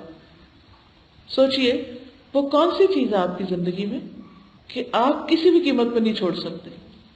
سوچئے اور لکھیے اپنے پاس وہ کون سی چیز ہے کہ جس کو آپ کبھی بھی نہیں چھوڑ سکتے اور کبھی چھوڑنے کا ارادہ نہیں یا کچھ بھی نہیں. کیونکہ بعض لوگ تو جیسے نماز پڑھتے ہیں تو وہ بھی جو ہی موسم بدلتا ہے ٹیسٹ ہے نا، یہ بھی اللہ کا. راتیں چھوٹی ہوتی ہیں تو صبح کیسے اٹھیں؟ اتنی صبح تو نہیں اٹھا جا سکتا، گئی نماز. سوچئے وہ کیا چیز ہے جو کسی قیمت پہ نہیں چھوڑ سکتی. ہو سکتا ہے آپ کے ذہن میں اپنا گولڈ آ رہا ہو، کیونکہ میں اکثر قصے وغیرہ سنتی ہوں نا مائیگریشن کے، پارٹیشن کے. جب پاکستان اور انڈیا میں پارٹیشن ہوئی تو لوگوں کو مائیگریٹ کرنا پڑا ادھر سے ادھر، تو پوچھتے کیسے چلے آپ، کیا لے کے چلے؟ گولڈ لے کے چلے یا کرنسی لے کے چلے؟ اگر آپ کو یہ کہا جائے کہ سب کچھ چھوڑ دو بس ایک کوئی چیز اٹھاؤ، کیا اٹھائیں گے کہ جس کو آپ نہیں چھوڑ سکتے؟ میں اس وقت صرف سوچوا رہی ہوں، آپ خود سوچئے. جو وہ چیز ہے نا وہی آپ کے ساتھ قبر میں جائے گی اور وہی آگے بھی. دیکھیں جب ہم اعمال بول دیتے ہیں نا بہت ساری چیزیں اکٹھی ہو جاتی ہیں، اتنی گٹھڑی نہیں اٹھا سکتی. اس شخص نے بھی کیا کہا تھا، ایک بات ایسی بتا دیجئے کہ جس کو میں کسی حال میں نہ چھوڑوں گی، کسی اور سے نہ پوچھوں، اس کے بعد بس بات ختم، میں اس پہ پکا رہوں. قرآن. ٹھیک ہے، اگر نہیں کوئی ایسی چیز تو کچھ نہ کچھ زندگی میں ضرور ہونا چاہیے جس کے لیے آپ جی رہے ہوں، ورنہ زندگی بور ہو جائے گی، ورنہ آپ بور ہوتے رہیں گے. یہ جو وہ کوئی ایک چیز ہوتی ہے نا جس سے ہمیں شدید محبت ہوتی ہے، تو پھر ہم یہ نہیں کہ فزیکلی بھی اس کو اٹھائے رکھیں، وہ ہمارے خیالوں میں بستی ہے، ٹھیک ہے نا؟ وہ ہے اصل چیز جس کو ہم کسی قیمت پہ نہیں چھوڑ سکتے، وہ جو ہمارے دل میں رہتی ہے، وہ جو ہمارے ساتھ ہر جگہ ہوتی، حتیٰ کہ نماز میں بھی نہیں ساتھ چھوڑتی، جس کے بارے میں آپ غمگین بھی ہوتے ہیں، جس کے بارے میں آپ فکر بھی کرتے ہیں، جس کے بارے میں آپ خوابیں بھی دیکھتے ہیں، جو آپ کو پیشن بن چکی ہے، جس کو آپ کسی قیمت پہ نہیں چھوڑ سکتے، کچھ ہو جائے وہ میں نہیں چھوڑ سکتی، دنیا ادھر سے ادھر ہو جائے وہ نہیں چھوڑ سکتی۔ بس اگر وہ چیز، بے شک آپ مجھے نہیں بتائیں کیونکہ مجھے بتانے کا فائدہ ہی کچھ نہیں، اپنے آپ سے ہی پوچھے اور بتائیں۔ اگر وہ چیز دنیا کی ہے تو کیا ہوگا؟ مردے کے ساتھ ہی چھوڑنی پڑ جائے گی نا، چھوٹ جائے گی نا۔ تو پھر ایسی تو کوئی چیز نہیں ہونی چاہیے کہ جس کو چھوڑنا پڑے، کیونکہ میں تو چھوڑنا ہی نہیں چاہتی اس کو، میں چاہتی ہوں ہمیشہ ہی میرے ساتھ ہو، ٹھیک ہے نا؟ تو کسی بھی فانی چیز سے محبت کی، کسی بھی فانی چیز کو اپنے دل میں بسا لیا، فانی سے بنا دیا کہ جس نے ختم ہو جانا، بڑا ہی گھاٹے کا سودا ہے، بڑا ہی نقصان ہے، کیونکہ یا تو اس نے چوری ہو جانا ہے، یا اس نے خود بھاگ جانا ہے، یا کسی نے اس کو اچکا لینا ہے اور آپ ہاتھ ملتے رہ جائیں گے۔ ایسی چیز ہو جسے کوئی بھی نہ لے سکے، کوئی بھی نہیں۔ کوئی ایک دعا اپنی ایسی بتائیے کہ جو آپ تڑپ کے مانگتے ہو اور ہمیشہ مانگتے ہو، اپنے آپ کو ہی بتائیے، اپنے آپ کو، بے شک مجھے نہیں جواب دیجیے، وہ کون سی چیز ہوتی کہ جس کے لیے آپ تڑپتے ہیں، یا رب سب کچھ چھٹ جائے یا نہ چھٹے؟ سوچئے، کیونکہ دعاؤں میں بھی جب اخلاص آتا ہے، اور پھر وہ دعا بھی ایک دن مانگنے کی نہیں ہوتی کہ آپ حج عمرے پر گئے اور وہاں تھوڑی سی مانگ کے آ گئے، کم از کم روز ایک مانگے، روز ایک بار کم سے کم مانگے، اور کبھی نہ چھوڑیں دعا میں استقامت۔ ایک دعا میں آپ کو بتا دیتی ہوں، اگر پسند ہو تو اختیار کر لیجیے، نہیں تو جو چاہے مانگے۔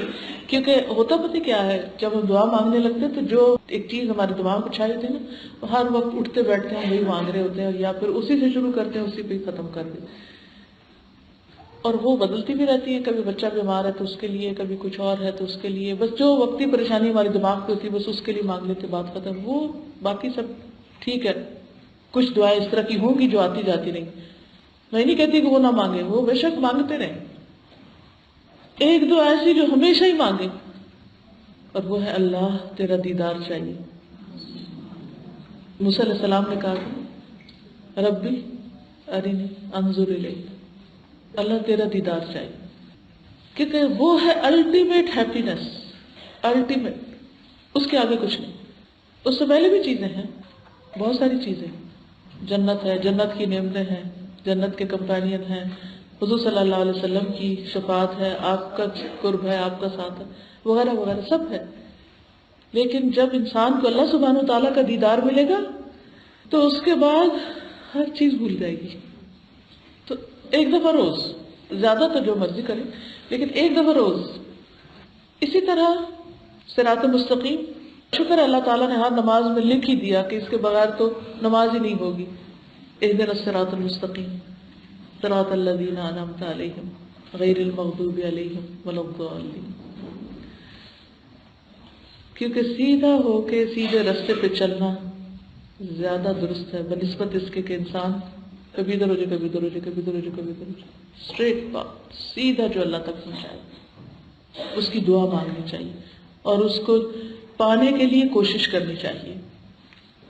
عبداللہ بن مسعود سے روایت ہے کہ ایک مرتبہ رسول اللہ صلی اللہ علیہ وسلم نے اپنے ہاتھ سے ہمارے سامنے ایک لکیر کھینچی اور فرمایا یہ اللہ کا سیدھا راستہ ہے، پھر اس کے رائٹ اور لیفٹ کچھ اور لکیریں کھینچی، ایسا تو نا بالکل سیدھی لکیر، پھر ایک ادھر ادھر ادھر ادھر ادھر ادھر، ٹھیک، اور فرمایا یہ مختلف راستے ہیں، ایک سیدھا راستہ جو اللہ تک جاتا ہے اور کچھ ادھر ادھر بھی جاتے ہیں، جن میں سے ہر راستے پہ شیطان بیٹھا ہوا ہے، اور جب ہم چل رہے ہوتے ہیں تو وہ ایک شیطان مل جاتا ہے، وہ کہتے ہیں ادھر آ جاؤ، اس کو کہتے ہیں نہیں بھائی ہم نے تمہارے پیچھے نہیں جانا، ہم نے تو سیدھے راستے پہ جانا ہے، آگے جاتے ایک اور آ جاتا ہے، کبھی وہ جاب کی شکل میں آتا ہے، کبھی وہ بچوں کی شکل میں آتا ہے، کبھی وہ کسی اور شکل میں آ جاتا ہے، اور اتنا انسان کے لیے اٹریکٹیو بنا دیتا ہے اس راستے کو کہ انسان اس کی خاطر باقی اللہ کی عبادت، نماز، اطاعت سب کچھ قربان کر دیتا ہے کیونکہ وہ اس کے پیچھے چل پڑا. تو یہ مسلسل ہوتا رہے گا موت تک. ایک ہے سیدھا اللہ کا راستہ جس میں اللہ کی اطاعت ہے، اور ایک ہے وہ جو راستے میں شیطان بیٹھے ہوئے ہیں اور وہ کھینچ رہے ہیں ادھر آ جاؤ ادھر آ جاؤ ادھر آ جاؤ ادھر آ جاؤ. جیسے آپ کبھی ایسی مارکیٹ میں گئے کہ آپ سڑک پر جا رہے ہوں تو وہ جو سیلر ہوتے ہیں وہ چھوٹے چھوٹے وہ چیزیں بیچ رہے ہوتے ہیں، وہ کہتے ہیں ہم سے خریدو ہم سے خریدو.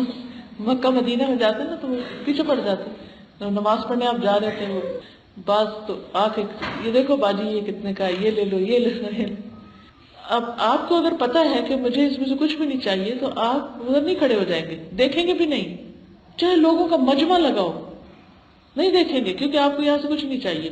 آپ کو تو مسجد جانا ہے، آپ وہاں جا رہے ہیں، آپ نماز کے لیے جلدی پہنچنا ہے، آگے پہنچنا وغیرہ، تو آپ ادھر نہیں رکیں گے. لیکن اگر آپ کو نماز کا کوئی خاص شوق نہیں ہے یا نماز کے پراپر پڑھنے کی کوئی نہیں، تو وہ آپ کبھی ادھر رک جائیں گے، کبھی ادھر رک جائیں کبھی ادھر، اور ہو سکتا ہے وہاں سے اتنا کچھ خرید بیٹھے کہ پہلے آپ چھوڑنے چاہیں اتنے میں نماز کا وقت ہی چلا جائے.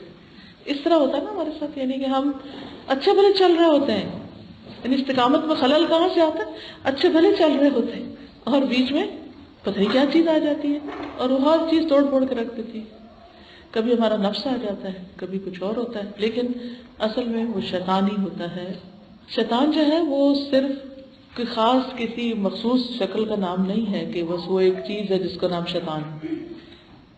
وہ شکلیں بدلتا رہتا ہے، یعنی وہ ہوتا وہی ہے لیکن کبھی کسی بھیس میں آتا ہے، کبھی کسی چیز میں، کبھی کسی چیز میں، اور انسان کو بھٹکا دیتا ہے. پھر آپ صلی اللہ علیہ وسلم نے یہ آیت تلاوت فرمائی، وَأَنَّ هَذَا صِرَاطِي مُسْتَقِيمًا فَاتَّبِعُوهُ وَلَا تَتَّبِعُوا السُّبُلَ، اور یہ ہے میرا سیدھا راستہ، اسی پہ چلو اور مختلف راستوں کی پیروی نہ کرو. رسول اللہ صلی اللہ علیہ وسلم نے فرمایا، اللہ تعالیٰ نے ایک مثال بیان فرمائی ہے. ایک ہے صراط مستقیم جس کی دونوں جانب دیواریں ہیں اور دیواروں میں دروازے کھلے، یعنی جیسے آپ ہائی وے پہ جا رہے ہیں نا تو سائڈ پہ روڈز کی دیوار بھی ہوتی ہے، تو ان دیواروں کے اندر چھوٹے چھوٹے ڈور بھی ہیں. یہ ایک اور مثال ہے. پہلی مثال لکیر کی تھی، یہ مثال رستے کی ہے لیکن اس کے دونوں طرف دیواریں اور دروازوں پہ پردے لٹک رہے ہیں، کرٹنز ہیں، اور راستے کے مرکزی دروازے پر ایک شخص کھڑا ہے جو پکار رہا ہے اور ایک دائی اس کے اوپر سے پکار رہا ہے. اللہ سلامتی والے گھر کی دعوت دیتا ہے اور جسے چاہتا ہے صراط مستقیم کی طرف ہدایت دیتا ہے. اور وہ دروازے جو راستے کے دونوں جانب ہیں یہ اللہ کی حدود ہے. ان میں سے اس وقت تک ان میں کوئی گرفتار نہیں ہوتا یا اس میں پھنستا نہیں ہے جب تک وہ پردہ نہ اٹھائے. یعنی راستہ سیدھا ہے، ایک اوپر سے پکار رہا ہے، ایک سامنے سے پکار رہا ہے، ادھر آؤ ادھر آؤ، ادھر سلامتی، ادھر جنت ہے، چلو چلو. اب جو اس پکار کو، یعنی اللہ اور اس کے رسول صلی اللہ علیہ وسلم کی پکار کو سنتا جائے گا، چلتا جائے گا، وہ سلامتی کے گھر جنت میں پہنچ جائے گا. اور جو راستے میں اچھا یہاں کیا ہے، یہ کو لگتا ہے دروازہ ہے، اچھا بڑا اچھا خوبصورت کرٹن ہے، ذرا دیکھو تو صحیح اس کے پیچھے کیا ہے. اس کو کھول کے اس نے دیکھا، اسے پردہ ہٹایا، پھنس گیا وہی، اور وہ بھول گیا کہ اللہ تعالیٰ کیا فرما رہا ہے اور بھول گیا کہ رسول اللہ صلی اللہ علیہ وسلم کیا فرما رہے ہیں، وہ لاسٹ ہو گیا. تو اللہ کے راستے پر اگر آپ چلیں تو استقامت کے لیے کیا ضروری ہے؟ اپنی زندگی سے غیر ضروری irrelevant چیزیں نکال دیں، اپنے آپ کو ڈی جنک کریں. ڈی جنکنگ ہوتی ہے، کیا ہوتی ہے ڈی جنکنگ؟ ایکسٹراز، فضول فالتو چیزیں نکال دیں. مثلا اگر آپ نئے کپڑے گھر میں لانا چاہتے ہیں تو کیا کریں گے؟ آپ کے پاس ایک ہی وارڈروب ہے، اس میں لمیٹڈ کپڑے رکھنے کی گنجائش ہے. آپ نئے لانا چاہتے ہیں اور پہلے بھی وہ بھری ہوئی الماری، کیا کریں گے؟ لا کے بیڈ پہ رکھیں گے یا فرش پہ رکھیں گے یا چھت سے لٹکائیں گے؟ کیا کریں گے؟ پہلے والے نکالیں گے. کون سے نکالیں گے؟ نئے نئے اچھے اچھے والے کون سے نکالیں گے؟ پرانے والے، آؤٹ آف فیشن. پھر جگہ بنے گی، پھر اندر رکھیں گے. یہ کرنا پڑتا ہے. آپ فریج میں فریش فروٹ رکھنا چاہتے ہیں، آپ فریج میں فریش کھانا رکھنا چاہتے ہیں، لیکن فریج پہلے سے بھرا ہوا. اب کیا کریں؟ سوچیے کیا کریں گے؟ جگہ کیسے بناتے ہیں؟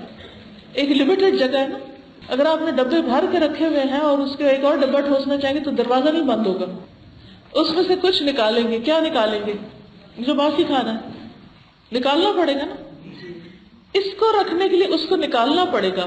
اسی طرح ہمارے جسم کو بھی ڈیٹاکس کرنا پڑتا ہے، اسی طرح ہمارے خیالات کو بھی فوکس کرنے کے لیے کیا کرنا پڑتا ہے، irrelevant باتیں، سوچیں، فکریں نکالنی پڑتی ہیں. اسی طرح اگر ہم زندگی میں کوئی امپورٹنٹ کام کرنا چاہتے ہیں تو سارے irrelevant کاموں کو چھوڑنا پڑے گا، تب کام اچھا ہوگا، تب آپ فوکس کر سکیں گے.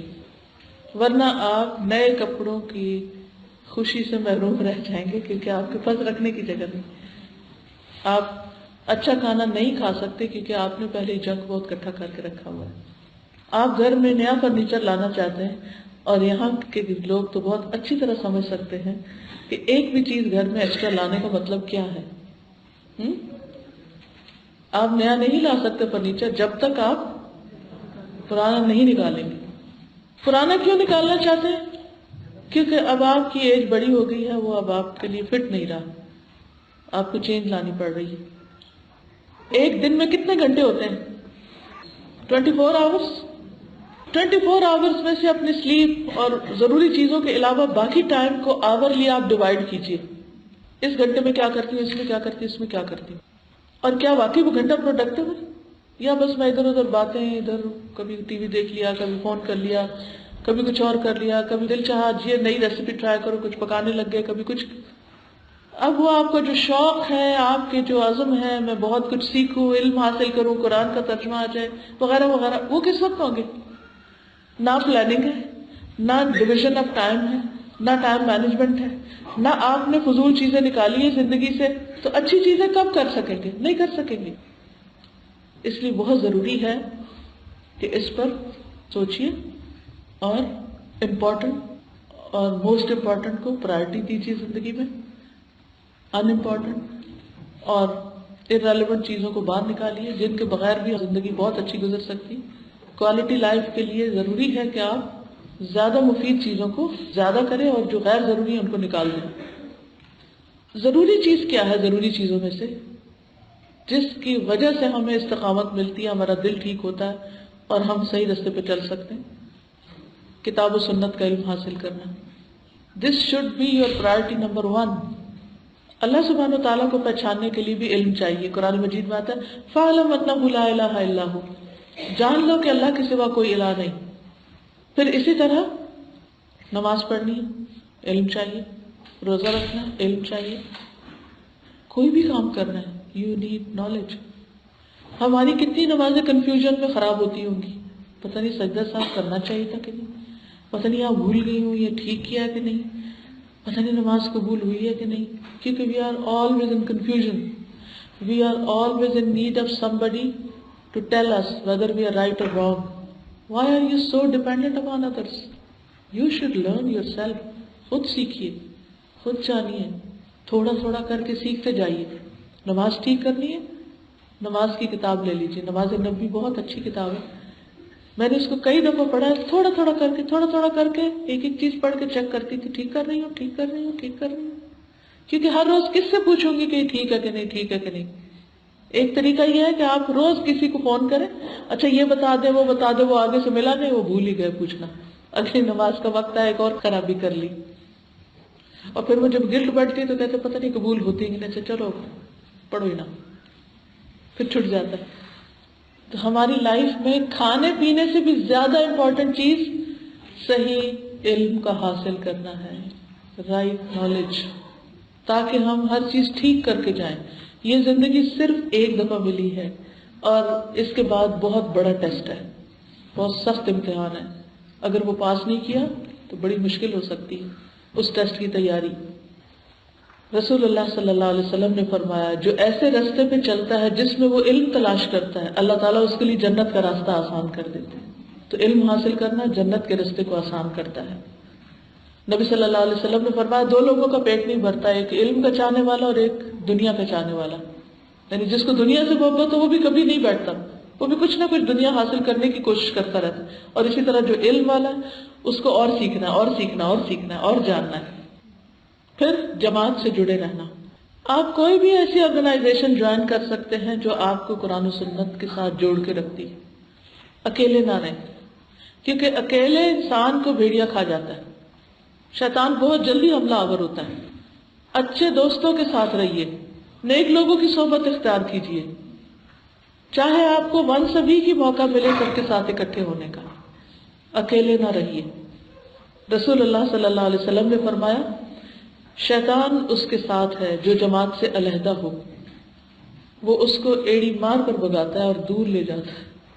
یعنی جو جڑ کے رہتے ہیں وہ ایک مضبوط دیوار بن جاتے ہیں، ایک دوسرے کو سپورٹ دیتے، لیکن جو ان کو چھوڑ دیتا ہے اور کچھ بھی نہیں کرتا، کسی کے ساتھ بھی نہیں ہے، تو شیطان اس کے پیچھے لگ جاتا ہے اور اس کو اتنا لے جاتا ہے دور، اتنا اتنا اتنا کہ بس اس کو ختم ہی کر کے رکھ دیتا ہے۔ تو کیا کرنا ہے؟ پرائرٹائز کرنا ہے، یعنی مستقل کام کرنے کے لیے کیا ہے؟ پرائرٹائز کرنا ہے کہ سب سے زیادہ امپورٹنٹ کون سا ہے، ڈی جنکنگ کرنی ہے ہر ریلیونٹ چیز کی زندگی سے، پرائرٹی پر علم حاصل کرنا ہے، اور پھر جماعت کے ساتھ جڑ کے رہنا ہے۔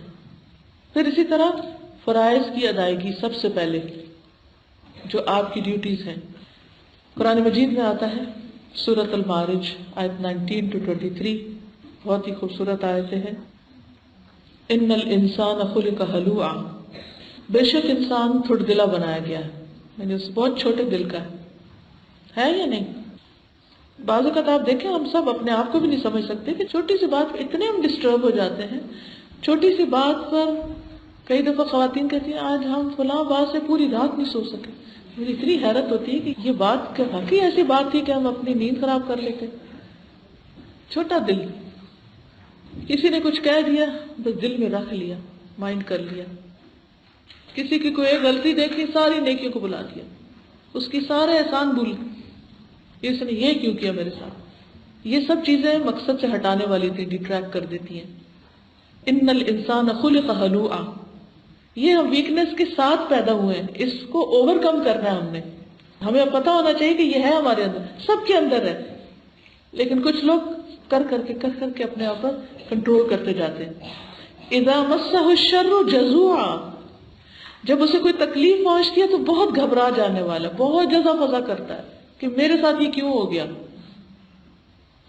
چھوٹی سی چوٹ بھی لگ جائے تو ہمارا حال کیا ہوتا ہے، کہیں کینسر ہی نہ بن جائے، پتہ نہیں اب یہ کیا ہوگا، پتہ نہیں کہاں پہنچیں گے ہم۔ وَإِذَا مَسَّهُ الْخَيْرُ مَنُوعًا، اور جب اسے بھلائی ملتی ہے تو بہت زیادہ روکنے والا ہوتا ہے، اوروں کو اس میں شریک نہیں کرتا، بخیل ہوتا ہے۔ إِلَّا الْمُصَلِّينَ، مگر نماز پڑھنے والے، وہ ان خرابیوں سے نکل آتے ہیں، وہ اپنی ان کمزوریوں پہ قابو پا لیتے ہیں۔ لیکن وہ کون سے نمازی ہیں؟ الذین هم علی صلاتہم دائمون، وہ جو اپنی نمازوں کی پابندی کرتے ہیں، ریگولر ہیں اپنی نمازوں میں۔ تو ان کا کیا ہوگا؟ یعنی اس کے حق دے کے پڑھتے، یہ نہیں کہ صرف حاضری لگانے جاتے ہیں۔ ایسے لوگوں کے اندر سے یہ ہلوا پن جو ہے، اور یہ تھوڑ دلا پن اور رونا دھونا اور چھوٹی چھوٹی باتوں کو مائنڈ کرنا اور ایشو بنا لینا، یہ سب ختم ہو جائے۔ وقت اختیار کرنی ہے فرائض کی ادائیگی کے بعد حقوق العباد کی ادائیگی میں۔ کچھ چیزیں ہم پر فرض درجے میں ہیں، ہمارے پاس کوئی چوائس نہیں ہے کہ ہم اپنی مرضی سے والدین کے لیے دعا کریں یا نہ کریں، یا ان کے ساتھ احسان کریں یا نہ کریں۔ اللہ سبحانہ وتعالیٰ نے ہمارے لیے لکھ دیا ہے کہ ان کے ساتھ اچھا کرنا ہی کرنا ہے، چاہے وہ ہمارے ساتھ نہ بھی اچھے ہوں، پھر بھی اچھا کرنا۔ پھر اسی طرح فرائض کے علاوہ اگر کوئی نوافل ہم کرتے ہیں، کوئی والنٹری ورک کرتے ہیں، اس میں بھی پابندی ضروری ہے۔ بعض اوقات ہم جہاں جاب کرتے ہیں وہاں تو بیمار ہو کچھ ہو ہم کام سے چھٹی نہیں کرتے، لیکن جہاں ہم والنٹیئر ہو وہاں ہمارا ایٹیٹیوڈ کیا ہوتا ہے؟ ہم والنٹیئر کرنے کا مطلب یہ سمجھتے ہیں کہ اپنی مرضی کریں، اور شاید اسی لیے والنٹیئر کرتے ہیں، ورنہ تو کوئی جاب ہی کریں، کیونکہ ہم پابندی نہیں کر سکتے، اس لیے بس ٹھیک ہے اپنا نام لکھا دیتے، لسٹ میں آ جائے گا نام کہ ہم بھی اچھے کام کرتے ہیں، ہم بھی والنٹیئر ہیں، لیکن ریگولر نہیں ہوتے اس میں۔ اس سے کتنا بڑا نقصان ہوتا ہے۔ مثلا اگر آپ کسی اسکول میں ہی والنٹیئر کر رہے ہیں، آپ ایک ہفتے آتے ہیں، دوسرے نہیں آتے، کبھی جب آپ کا دل چاہتا ہے، موڈ ہوتا ہے، آپ آ جاتے ہیں، نہیں ہوتا تو مہینوں نہیں پوچھتے۔ ایسی سروسز کسی کو کیا فائدہ دیں گی؟ پھر تو آپ ایکسٹرا ہی ہوں گے، بیکار ہوں گے۔ تو اس لیے نوافل میں بھی مسلسل اور تسلسل کے ساتھ کام کرنا۔ پھر اسی طرح یہ ہے کہ اچھی محفل میں تو ہمیشہ لوگ اچھی کمپنی میں یا اچھے دوستوں میں یا جماعت کے ساتھ جڑ کے رہتے ہیں تو وہ اچھے رہتے ہی ہیں. لیکن اگر کسی ایسی جگہ پر آپ کو جانا پڑ جائے، آپ موو کر جائیں یا رہنا ہو کہ جہاں کوئی آپ کے لیے کمپنی اچھی نہیں، تو پھر کیا کریں گے؟ کیونکہ کمپنی نہیں ہوگی تو اثر تو ضرور پڑے گا، ماحول نہیں ہوگا تو آپ کے کاموں کی سپیڈ وہ نہیں رہے گی. پھر کیا کرنا چاہیے کہ جب دوسرے لفظوں میں کہیں کہ برے ماحول میں آپ گر جائیں، اس صورت میں بھی آپ نے نیکی پر جم کے رہنا ہے. کیونکہ عبداللہ ابن عمرو بن العاص کہتے ہیں کہ ایک دن ہم لوگ رسول اللہ صلی اللہ علیہ وسلم کے پاس موجود تھے. آپ فرمانے لگے کہ خوشخبری ہو غرباء کے لیے، طوبیٰ للغرباء. کسی نے پوچھا یا رسول اللہ صلی اللہ علیہ وسلم غرباء کون ہے؟ آپ نے فرمایا برے لوگوں کے ہجوم میں تھوڑے سے نیک لوگ جن کی بات نہ ماننے والوں کی تعداد ماننے والوں کی تعداد سے زیادہ ہو، یعنی جن کی کوئی نہ مانتا ہو. اچھا بعض خواتین یہ کہتی ہیں میں تو دین کی مجلسوں میں آتی ہوں، میں تو چینج ہو رہی ہوں، میرے ہسبینڈ چینج نہیں ہو رہے، میرے بچے چینج نہیں ہو رہے، میرے سسرال چینج نہیں ہو رہے، میرے آس پاس کوئی ماحول نہیں، میں کیا کروں؟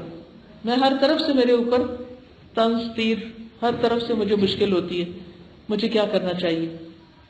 کیا یہ کسی کا مسئلہ ہے؟ سب کا ہی ہے نا، ٹو سم ایکسٹینٹ سب کا ہی. کہ اللہ کا شکر ہے کہ جتنی ڈیپتھ میں ہمیں اللہ نے قرآن یا دین سیکھنے کا موقع دیا یا ماحول دیا، وہ بعض اوقات دوسروں کے پاس نہیں ہے، گھر والوں کے پاس نہیں ہے، اس لیے ان کو بھی ہم بلیم نہیں کر سکتے. لیکن پھر اگر ایسے لوگوں میں ہم رہیں اور اجنبی بن جائیں، اپنے گھر میں اجنبی کہ ہو گئے تم نے تو نیا ہی راستہ نکال لیا، تم تو ایسا ہو گئے، مولوی بن گئے، یہ تمہیں کب سے شوق آ گیا، کتنی باتیں سننی پڑتی. ایسے میں پھر ہم کیا کہتے ہیں، کیا کرتے ہیں؟ کچھ لوگ یہ کہتے ہیں کہ نہیں it's very difficult to survive in this situation, مجھے تو بس گو ود دا فلو، جدھر سب جا رہے ہیں ادھر چلو، اکیلے میں نہیں رہ سکتے، اس ماحول میں نہیں رہ سکتے. کبھی سوچتے ہیں چلو مائگریٹ کر جاتے ہیں، کسی اور ملک چلتے ہیں، ادھر جاتے ہیں ادھر، اسی میں زندگی گزر جاتی ہے. نہیں، نبی صلی اللہ علیہ وسلم کی اس خوشخبری کو یاد رکھیں کہ طوبیٰ للغرباء، ایسے اجنبیوں کے لیے، اسٹرینجرز کے لیے کہ جن کی بات کوئی نہ ماننے والا ہو، جن کو کوئی انڈرسٹینڈ نہ کر رہا ہو، جن کو کوئی لفٹ نہ دے رہا ہو، ان کو اس حال میں جو جم کے رہتے ہیں اللہ سبحانہ وتعالیٰ کی محبت اور اللہ کی نظروں میں ہے. میں اپنے بچوں کے ساتھ ایک طریقہ کیا کرتی تھی. جب وہ کہتے تھے کہ اسکول میں کوئی نہیں کرتا، مثلا میں نے بچوں کو جب سر کور کرانا شروع کیا تو جا کے ان کو جھجک ہوتی تھی اسکول میں کوئی نہیں کرتا، ہم کیسے کریں؟ کہتے تھے اسکول میں کتنے لوگ ہیں؟ 1000 2000 5000، بس. وہ کون ہے؟ کون ہے وہ؟ انسان ہے. اچھا کس نے پیدا کیا ان کو؟ اللہ نے. کون بڑا ہے؟ 5000 لوگ بڑے ہیں کہ اللہ تعالیٰ بڑے ہیں؟ سمجھ آئی میں نے کیا کہہ رہی؟ 5000 لوگ بڑے ہیں کہ اللہ تعالیٰ بڑے ہیں؟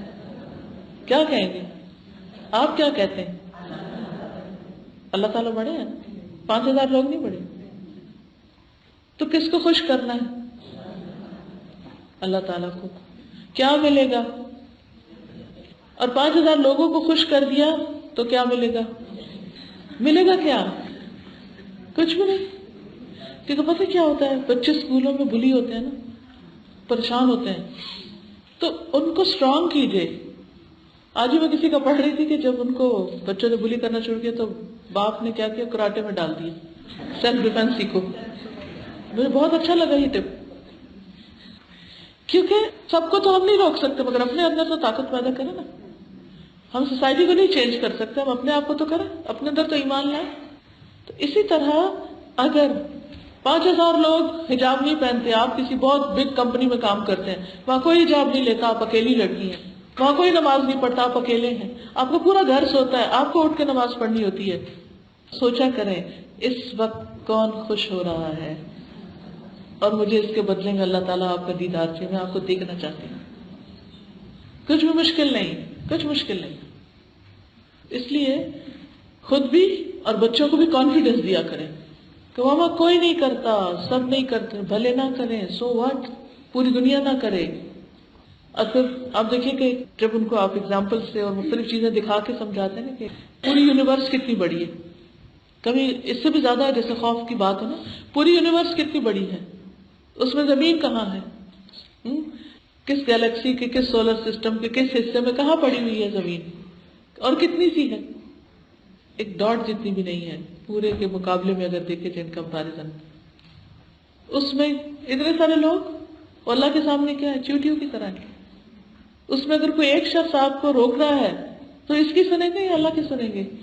کسی کی بھی نہیں سننی، اللہ کی سننی ہے۔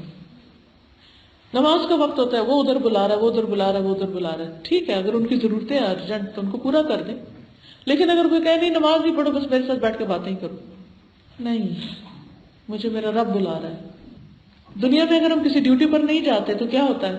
ایک نقصان ہوتا ہے۔ آپ کوئی جاب کرتے ہیں اور آپ صبح اور سویرے کہتے ہیں موڈ نہیں ہے آج، میں کہہ دیتا ہوں میں نہیں آ رہا، اگلے دن پھر کہہ دیتے میں نہیں آ رہا، تو کیا ہوگا؟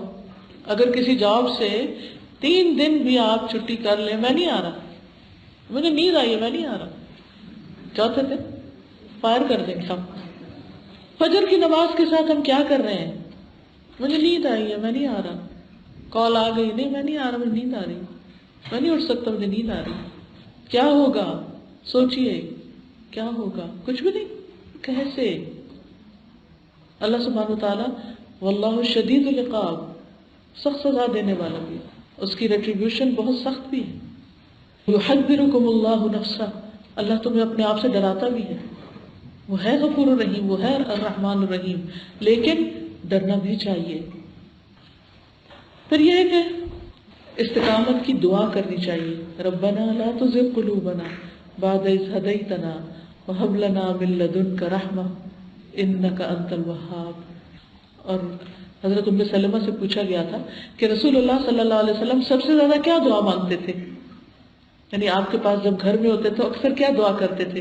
تو انہوں نے کہا کہ رسول اللہ صلی اللہ علیہ وسلم کی اکثر دعا یہ ہوتی ہے یا مقلب القلوب ثبت قلبی علی دینک، اے دلوں کو الٹ پلٹ کرنے والے ہمارے دل کو اپنے دین پہ جما دے۔ پھر یہ ہے کہ خواہش پرستی سے بچنا چاہیے۔ سب سے زیادہ جو چیز استقامت میں رکاوٹ بنتی ہے وہ کیا ہوتی ہے؟ خواہشات، خواہش پرستی، نفس پرستی، موڈ، مرضی۔ قرآن مجید میں اللہ تعالیٰ فرماتے ہیں وَلَا تَتَّبِعِ الْهَوَىٰ فَيُضِلَّكَ عَنْ سَبِيلِ اللَّهِ، خواہش نفس کی پیروی نہ کرنا، یہ تمہیں اللہ کے راستے سے بہکا دے گی۔ پھر دنیا کی محبت انسان کو اللہ کے راستے سے ہٹا دیتی ہے۔ پھر اپنی مرضی کی زندگی، اٹس می مائی لائف، مجھے چوز کرنا، میں جیسے مرضی رہوں۔ نبی صلی اللہ علیہ وسلم نے فرمایا مجھے تمہارے متعلق ان گمراہ کن خواہشات سے سب سے زیادہ ڈر ہے جن کا تعلق پیٹ اور شرمگاہ سے ہوتا ہے، اور اپنی مرضی پر چلنے کی گمراہی کا بھی اندیشہ ہے کہ اپنی مرضی کے راستے اختیار کرو۔ اور کون سی چیز اللہ کے راستے سے ہٹاتی ہے؟ بری دوستی، غلط فرینڈشپ۔ قیامت کے دن انسان اپنے دونوں ہاتھوں پہ کاٹے گا اور کہے گا کاش میں نے رسول کا راستہ اختیار کیا ہوتا، میری بربادی میں فلاں کو دوست نہیں بناتا۔ فرینڈز، برے فرینڈز، یا فرینڈز آپ کے اوپر حاوی ہو جائیں گے یا آپ ان پہ ہو جائیں گے، اور قیامت کے دن فرینڈز کام نہیں آئیں گے۔ ما لکم من دون اللہ من اولیاء ثم لا تنصرون۔ پھر ایسے لوگوں کی بات ماننا جو خود دین پر نہیں، یہ بھی انسان کو ہٹا دیتا ہے۔ جیسے منافق قسم کے لوگوں کی بات ماننا، نہ وہ خود کچھ کرتے اور جو کر رہا ہے اس کا بھی دل توڑتے۔ تو ہمیشہ دیکھیے کہ مشورہ دے کون رہا ہے آپ کو، اس کو خود کیا دین کا پتہ ہے۔ پھر اسی طرح گناہوں کا ارتکاب، جب انسان ایک گناہ کرتا ہے تو اس کی وجہ سے رزق سے محروم ہو جاتا ہے، اس کی وجہ سے نیکی سے محروم ہو جاتا ہے، نیکی کا کام اس سے چھٹ جاتا ہے۔ پھر اسی طرح منافقت، ڈبل فیس ہونا۔ اب یہ ہے کہ اگر ہم استقامت اختیار کریں گے تو آخر میں کیا فائدے ہوں گے، ہمیں کیا ملے گا کہ ہم جم جائیں ایک راستے کے اوپر اور اچھا کام کریں تو کرتے چلے جائیں، اور زندگی بھر ہم پھر اللہ سے محبت کریں اور زبان کی حفاظت کریں اور نیکی کے کام کریں۔ سب سے پہلی بات ہے کہ خوف اور غم ایلیمنیٹ ہو جائے گا، یہ بہت بڑا فائدہ ہے۔ دیکھیے دنیا میں کتنے سارے لوگ خوف میں جیتے ہیں، غم میں جیتے ہیں، ڈپریشن میں جیتے ہیں۔ ڈپریشن چلا جائے گا۔ ان الذين قالوا ربنا الله ثم استقاموا تتنزل عليهم الملائكة الا تخافوا ولا تحزنوا وابشروا بالجنة التي كنتم توعدون۔ دوسری چیز جو ملے گی فرشتوں کا ساتھ، فرشتوں کی تائید۔ تیسری چیز جنت کی خوشخبری. نبی صلی اللہ علیہ وسلم نے فرمایا بے شک بعض لوگ مسجد نشین ہوتے ہیں، ریگولرلی مسجد جاتے ہیں، اور فرشتے ان کے ہم نشین ہوتے ہیں، ان کے دوست ہوتے ہیں. اگر وہ وہاں سے غائب ہو جائیں، کبھی مسجد نہ جا سکیں، فرشتے ان کو تلاش کرتے ہیں کہ وہ کہاں ہیں آج، وہ کیوں نہیں آئے. اگر بیمار پڑ جائے تو ان کی تیمارداری کرتے ہیں، اگر کوئی ضرورت ہو تو ان کی مدد کرتے ہیں، یعنی ان کے لیے وہ کام آسان کر دیتے ہیں. پھر جن جگہوں پر آپ بیٹھ کے نیکی کا کام کرتے ہیں، گھر میں کوئی کارنر ہے آپ کی عبادت کا، کوئی جائے نماز مصلی، وہ سب بھی آپ کے لیے گواہی دیتے ہیں اور دعائیں کرتے ہیں اور آپ کو مس کرتے ہیں جب آپ وہاں نہیں ہوتے. نبی صلی اللہ علیہ وسلم ایک کھجور کے تنے پر خطبہ دیا کرتے تھے. پھر آپ نے جب دوسرا ممبر بنوایا اور اس کو چھوڑا تو صحابہ کہتے ہیں مسجد میں ہم نے کراہوں کی آواز سنی، آہوں کی. تو نبی صلی اللہ علیہ وسلم ممبر سے اترے اور جا کے اس کو حق کیا اور پھر وہ چپ ہو گیا. تو وہ تو سنوایا گیا تھا اس وقت، لیکن ہمیں تو نہیں سنوایا جاتا، مگر یہ فیکٹرز کام کرتے ہیں. پھر اسی طرح استقامت اختیار کرنے والے قبر کا جو پہلا انٹرویو ہوتا ہے نا، سوال جواب وائوا، اس میں انسان کو استقامت ہوتی ہے. اگر دنیا میں جم کے رہے تو قبر میں بھی جم جاتا ہے، وہ گھبراتا نہیں سوالوں کا جواب دینے سے، کیونکہ اس کو جواب آتا ہے. پھر آپ دیکھیے کہ جتنے بھی پیغمبر تھے انہوں نے جب استقامت اختیار کی تو اللہ کی مدد آئی. ابراہیم علیہ السلام آگ میں پھینکے جانے لگے تھے، پھر بھی انہوں نے کہا نہیں اللہ ایک ہے. کیا ہوا؟ اللہ کی مدد آ گئی، آگ ٹھنڈی ہو گئی. قرآن میں لکھا ہوا اس لیے ہمیں یقین ہے کیسا ہوا. پھر حضرت آسیہ، حضرت ابو ہریرہ کہتے ہیں کہ فرعون اپنی بیوی کے دونوں ہاتھوں اور پاؤں میں کیل گڑوا دیتا تھا، نیلز لگوا دیتا تھا. کہتے ہیں کہ جب وہ کیل لگا کے چلے جاتے تو فرشتے آ کے اس پر سایہ کرتے اور وہ اس ٹھنڈک کو محسوس کرتی. تو پھر انہوں نے دعا کی تھی رب ابن لی عندک بیتا فی الجنہ، اللہ میرے لیے جنت میں گھر بنا اور فرعون اور اس کے عمل سے نجات دے اور مجھے ظالم لوگوں سے بھی نجات دے. تو اللہ تعالیٰ نے پردہ ہٹا کے جنت میں ان کا گھر ان کو دنیا میں دکھا دیا، دنیا میں دکھا دیا کہ یہ تمہارا گھر، خوف نہ کرو، ڈرو نہیں. پھر آپ دیکھیے کہ صحابہ کرام میں سے جیسے حضرت بلال ہے، حضرت سمیہ ہیں، کتنے لوگ ہیں جو مکی زندگی میں سخت مشکلات کے باوجود بھی استقامت اختیار کیے رہے. پھر اصحاب الاخدود ہیں جنہیں آگ کی خندقیں کھدوا کے اس میں ڈال دیا گیا تھا اجتماعی طور پر، لیکن پھر بھی وہ ایمان پر باقی رہے. اور جو لوگ استقامت اختیار نہیں کرتے، اسٹیڈ فاسٹ نہیں ہوتے، پھر ایک دفعہ آپ نیکی کے کام سے پیچھے ہٹے نا، پھر پیچھے ہٹتے جاتے ہیں، پھر آپ واپس معاشرے میں گم ہو جاتے ہیں، حتیٰ کہ بعض اوقات لوگ اسلام سے ہی باہر نکل جاتے ہیں. پھر اسی طرح جب لوگ دین کو پڑھ کے سمجھ کے پلٹتے ہیں تو وہ جانوروں سے بھی بدتر ہو جاتے ہیں. جیسے قرآن مجید میں اس عالم کی مثال دی گئی، وَاتْلُ عَلَيْهِمْ نَبَأَ الَّذِي آتَيْنَاهُ آيَاتِنَا، اس شخص کا قصہ بیان کیجیے جس کو ہم نے اپنی آیات دی تھی. فَانْسَلَخَ مِنْهَا، وہ ان سے بھاگ نکلا، یعنی آیتیں چھوڑ دی، قرآن چھوڑ دیا، دین کو چھوڑ دیا. فَأَتْبَعَهُ الشَّيْطَانُ، شیطان اس کے پیچھے لگ گیا. فَكَانَ مِنَ الْغَاوِينَ، وہ بہکنے والوں میں شامل ہو گیا. وَلَوْ شِئْنَا لَرَفَعْنَاهُ بِهَا وَلَكِنَّهُ أَخْلَدَ إِلَى الْأَرْضِ وَاتَّبَعَ هَوَاهُ وَمَثَلُهُ كَمَثَلِ الْكَلْبِ إِنْ تَحْمِلْ عَلَيْهِ يَلْهَثْ أَوْ تَتْرُكْهُ يَلْهَث. انہیں اس شخص کا حال سناؤ جسے ہم نے اپنی آیات عطا کی تو وہ ان کی پابندی سے نکل بھاگا کہ میں نہیں قرآن پڑھ سکتا اور میں نہیں سمجھ سکتا اور میں نہیں عمل کر سکتا. تو شیطان اس کے پیچھے لگ گیا، اس نے دوست بنا لیا اس کو اور وہ گمراہ ہو گیا. ہم چاہتے تو ہم اس قرآن کے ذریعے اس کو بلندی عطا کرتے اللہ کے کلام کے ذریعے، مگر وہ زمین کی طرف چمٹ گیا، یعنی دنیا کی محبت میں گرفتار ہو گیا اور اپنی خواہش کے پیچھے لگ گیا. ایسے شخص کی مثال کتے کی سی، یعنی اللہ سبحانہ وتعالیٰ نے اس عالم کو جو دنیا کے محبت میں گرفتار ہو جائے کتے سے مثال دی. کتے کسی کہ اگر تم اس پہ حملہ کرو تو بھی جھپٹتا ہے، تو بھی ہانپتا ہے، نہ کرو تب بھی. یہ ان لوگوں کی مثال ہے جنہوں نے ہماری آیات کو جھٹلا دیا. ایسے قصے ان سے بیان کرتے رہو، شاید یہ غور و فکر کریں. پھر اسی طرح جب موت آئے گی تو کیا ہوگا؟ فرشتے جان لیتے ہوئے ماریں گے کہ تم نے کیوں اللہ کا دین چھوڑا. اور پھر قبر میں عذاب، پھر اس کے بعد آخرت میں پکڑ. تو ہمارے لیے اس کے بغیر چارہ نہیں کہ ہم دین پر جم جائیں اور جو بھی نیکی کے رستے اختیار کریں ان کو زندگی بھر اپنے ساتھ لے کے چلیں. تو اس حدیث کا خلاصہ یہی ہے کہ صحابہ دین سیکھنے کے بارے میں بہت شوقین ہوتے تھے، بہت کمپریہنسو کویسچن کرتے تھے. نبی صلی اللہ علیہ وسلم کے جواب بہت کمپریہنسو ہوتے تھے، چند لفظوں میں پورا دین سمجھا دیتے.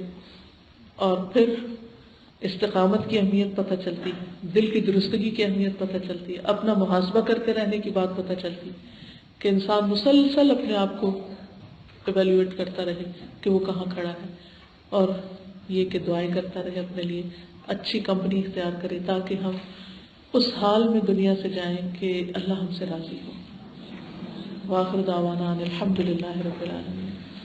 سبحانک اللہم وبحمدک، اشہد ان لا الہ الا انت، استغفرک واتوب الیک۔ السلام علیکم ورحمۃ اللہ وبرکاتہ۔